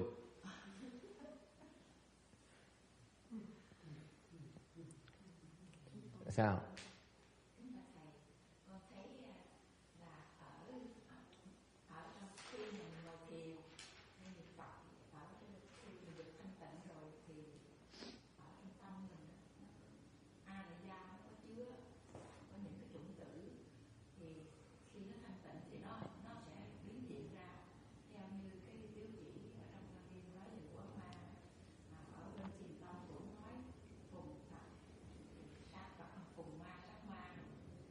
Okay, I'm running out of time, so I need to wrap it up. Okay, I'm out of my time schedule now. No. Yes, go ahead. I'm kidding. Are you just trying to tell us that when we practice Chan, we're supposed to? She's saying the same thing as well. Okay. Yeah, she's very good. Let me ask you this: if you recite the Buddha's name, and the Buddha truly appears, what do? Vì tôi nói lại, hỏi ngược lại cái vị. Nếu quý vị đang niệm Phật đó, mà Phật thực sự hiện ra, quý vị làm gì? What do? 还是说我问你们，如果你念佛的时候，佛真的出现在你面前，你要怎么做？ I know what I do, okay, but I want you to tell me what you do first. 还是说我知道我会怎么做，但是我要你们告诉我你们会怎么做？你们先告诉我。Huh? What? Can I go with you? Okay. So text says, can I go with you, please? He's very polite about it. Text does not forget his manners. 他说他会问佛说，我可不可以跟你走？ Ông này, ông Gia Tăng, ông trả lời là cho con đi với Phật được không? Xin phép đạo hòa của nó. Ông này ông có lễ phép nơi. Okay. What about the rest of you? What would you do? Yes, Danny.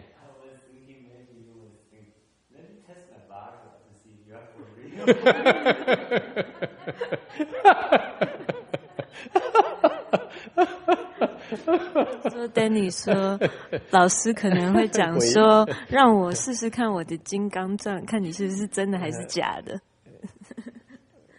Ông quỷ đó, ông nói là tôi biết thầy sẽ nói trả lời thầy là sao đó, là thầy nói là tôi phải thử từ cái chùy kim cương tôi nó có để tôi lấy cái thì tôi đánh ông Phật cái thử có thiệt là giả.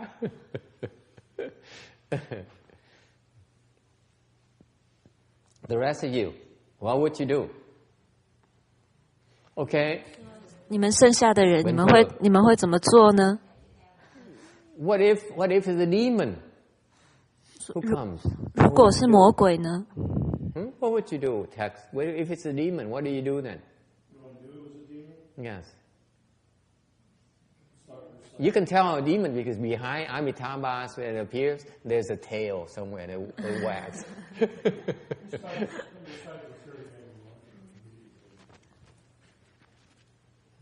Nói trường hợp cái gì, trường hợp mà đang niệm Phật mà ma nó Phật hiện ra mà thiệt ra nó là con ma, rồi sao biết ma? Tại sao lưng Phật đó có cái đuôi nó đang ngoắc. Ok, là biết ma ngay lập tức. Thì làm cái gì bây giờ? Ông trả lời tôi là chú là nghiêm. 他说 What about the rest of you? 你知道他是魔鬼，是因为你可以看到他是佛像，但是后面有个尾巴，魔鬼的尾巴。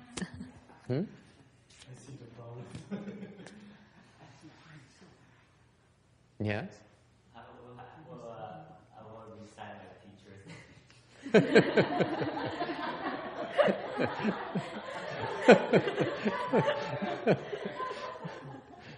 quỷ nói bây giờ nó niệm cái thầy Danny说，他说到那个时候我会念我老师的名字，念我老师的名号。I give you the answer, okay? The proper answer, not my answer. I would do differently, but I give you your answer, okay? You do nothing. 法师说：“我跟你们讲正确，你们应该怎么做？ Tôi trả lời cho quý vị biết, trả lời của quý vị nghe chứ không phải trả lời của tôi. Tôi có trả lời khác, còn cái quý vị trả lời quý vị như vậy nè là không làm gì hết đó. Không được làm gì hết đó. Không có tin mà cũng không có tin, không tin nữa. 就是什么都不做这样子。 Anh nghe rõ không? Không cần tin cũng không cần không tin nữa. Mày hiện kệ mày. Phật hiện kệ Phật.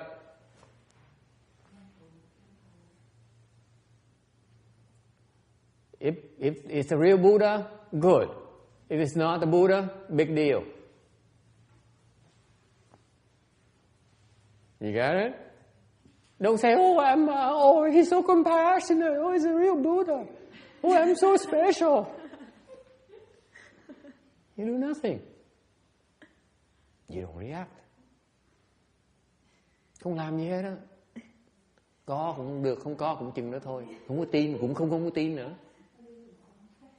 Tôi gài cái gì mà tôi là Phật tử, tôi tin Phật tới tôi phải tin, sao tôi không tin được? Phật tới tôi cũng không cần tin luôn nữa. Tại sao vậy? If it's a real Buddha and he comes, I'm telling you, you don't have to do anything. Why not? You're too busy meditating. What are you doing fooling around with the Buddha? Huh? I'm teaching you to do chant. I want you to recite the Buddha's name. What are you doing with the Buddha image? Is it clear, Danny? You don't recite your master's name.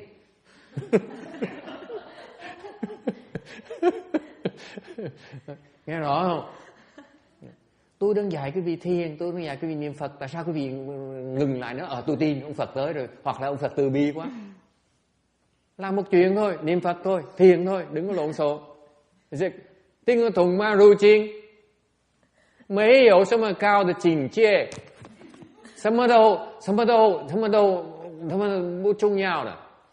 你念佛下去，好像是什么都没发生的。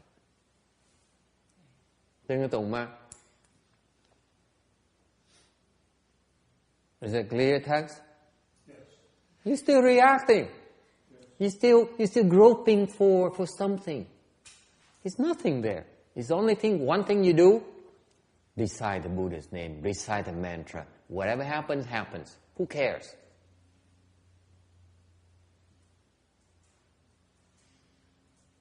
Because he's the Buddha. He's the demon. It's not your problem.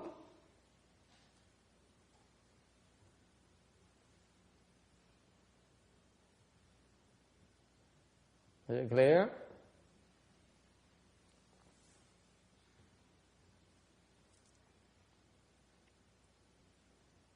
All right. If you have no question, I'd like to stop here today. Yes, I have a question here. Oh, it says I haven't told you about my answer yet. 说法师还没有告诉我们他的答案是什么。 My answer is not for everyone.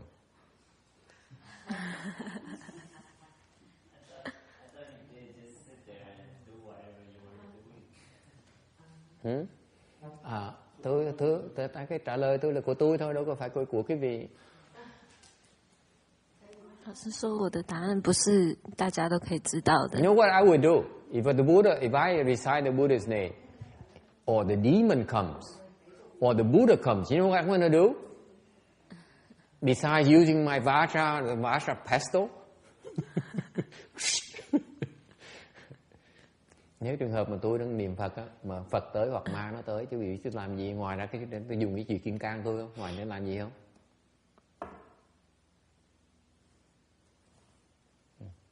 You know what I would do?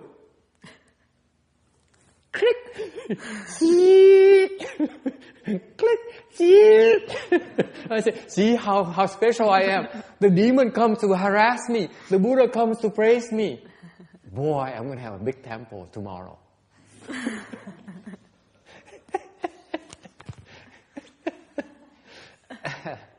My chance to have a big temple for a change. Tôi mà niệm Phật như vậy mà Phật mà thiệt sự tới hoặc ma thiệt sự tới, tôi mở cái máy hình của mấy hình cô đừng chụp hình ngay lập tức, chụp hình Phật này, chụp hình ma này để làm gì? Để khoe. Nói thế, tôi tu giỏi đồ ma tới nó phá tôi luôn, hoặc Phật tới khen tôi luôn. Là tuần sau là có người tới cúng tôi cái chùa ngay lập tức.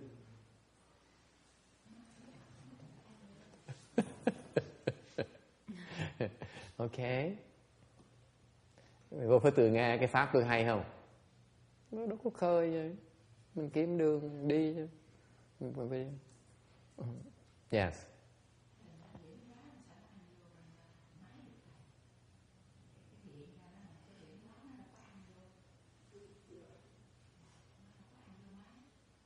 Thân tôi đâu?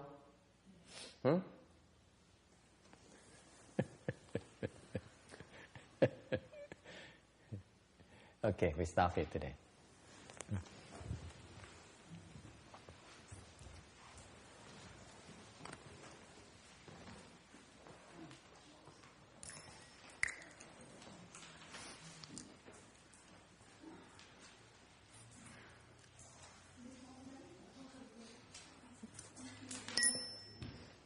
May these merits and virtues adorn the Buddha's Pureland, repaying the 4 kinds of kindness above, aiding the threefold paths below.